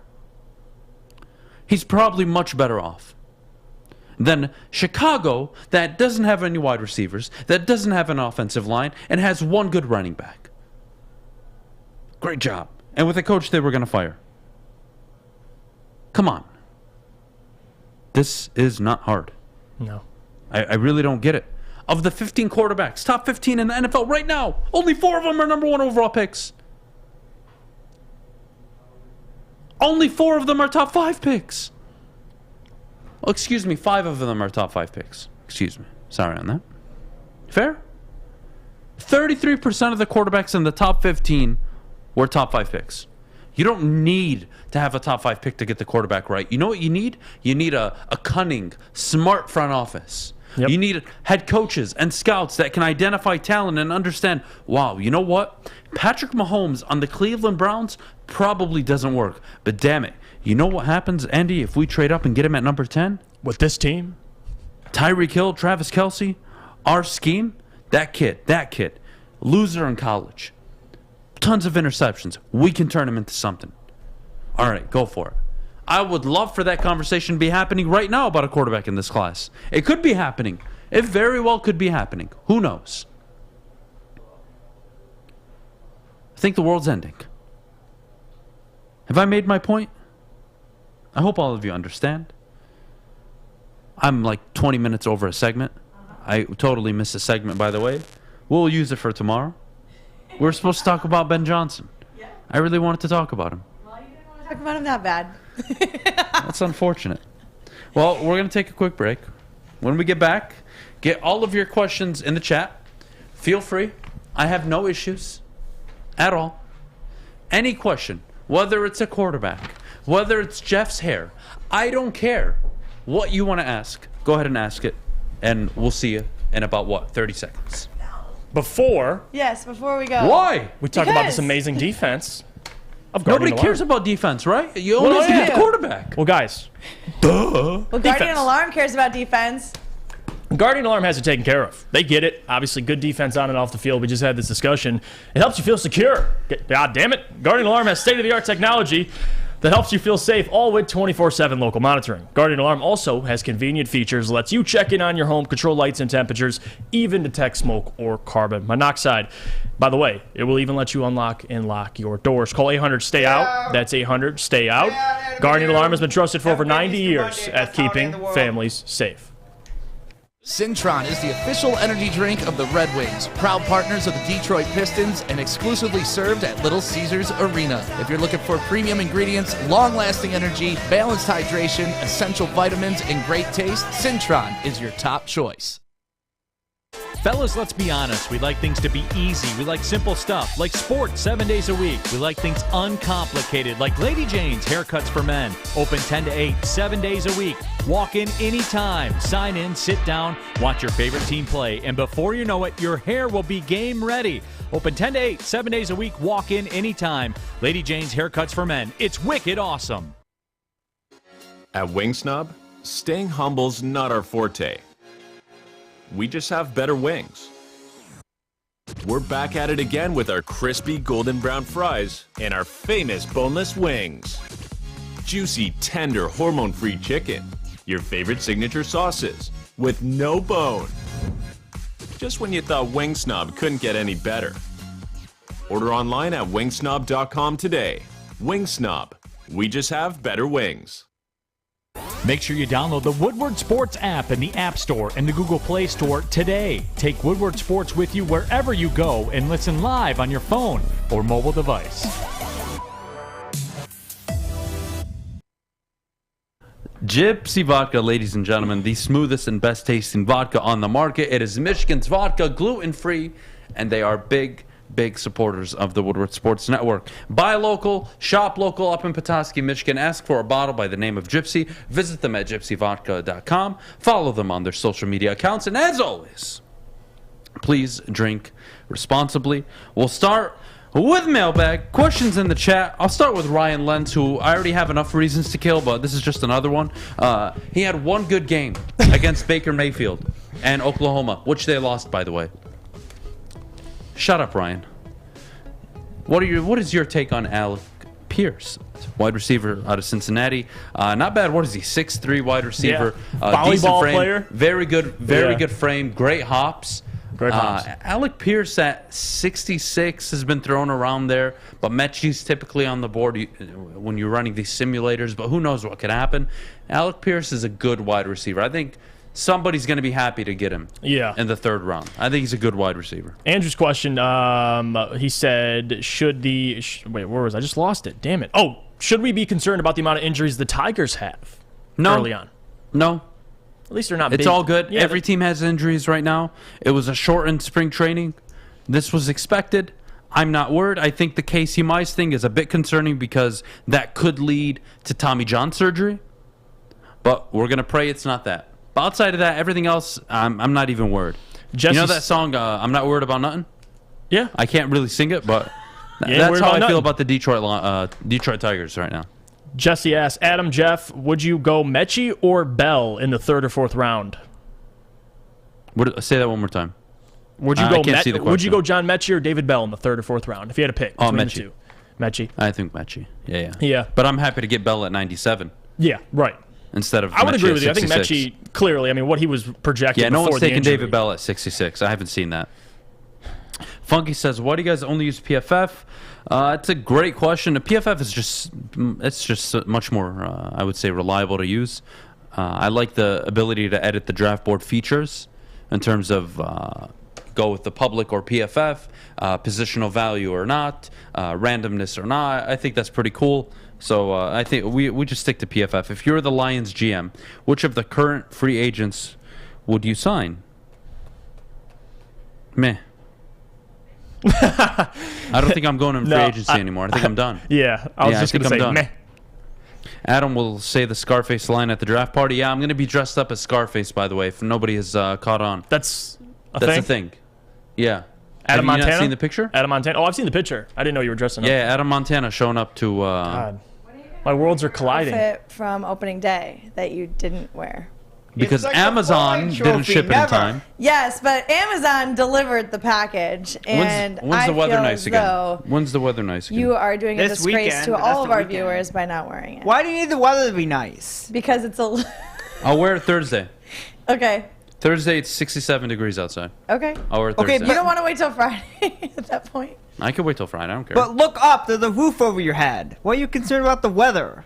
I don't want to be walking outside of Birmingham at 5 in the morning With booty shorts on. with booty shorts on. Well, that's your problem. That's something you got to figure out. Fish, one of these days, buddy, I'm gonna You get can you. wear clothes and then change.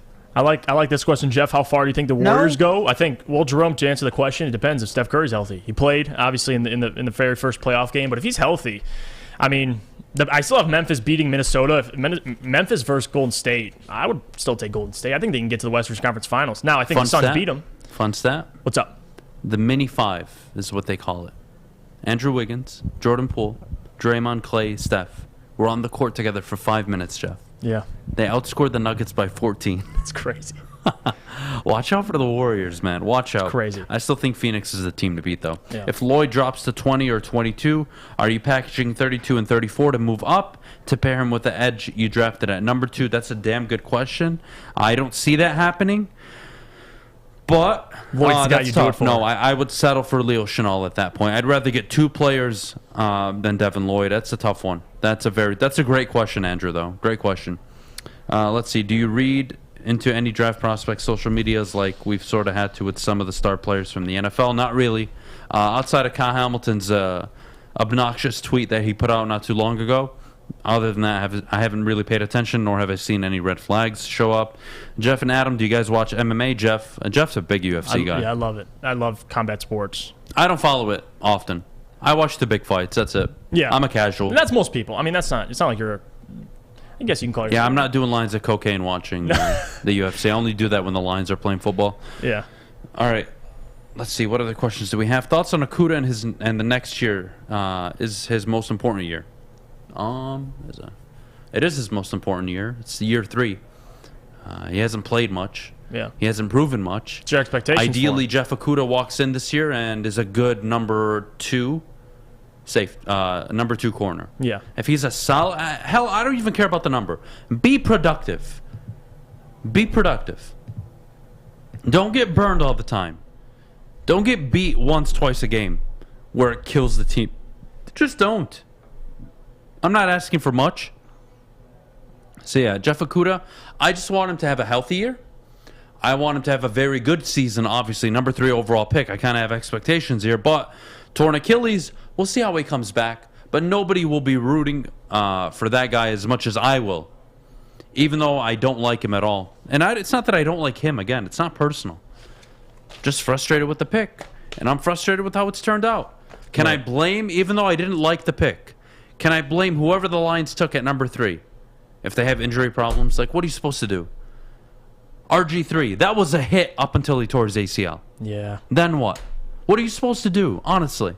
I can't predict injuries. And then I have a tough time, getting down on teams and trashing them when the players that they draft just can't stay healthy. It's unfortunate. It's unfortunate. It's unfortunate. Now look at him. Yeah. Meh. Meh. Baker Mayfield. Shea Patterson or Baker Mayfield? Give me Shea Patterson. Wait.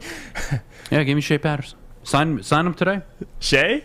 Sign him today. By the way, Pro Football Talk. You guys. They got to stop. Stop. Baker, we're not interested. He can go to Seattle. He can go to Atlanta. He can go to your mother's house. He cannot come to Detroit. Fair? What if the Lions are interested? Florio, you want Baker so bad? Marry him off to your mother. Get him the hell away from Detroit, man. Let's see. Would you have taken a chance on Malik Willis and wait for Will Anderson in next year's draft? Again, if you guys want to take a quarterback, go for it. You're missing out with the number 2 overall pick and taking one of 3 of the best prospects in the draft at their position.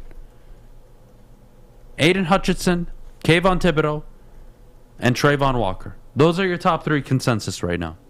You have an opportunity to take one of them. And you're going to pass to take a quarterback. That doesn't make sense to me. It doesn't.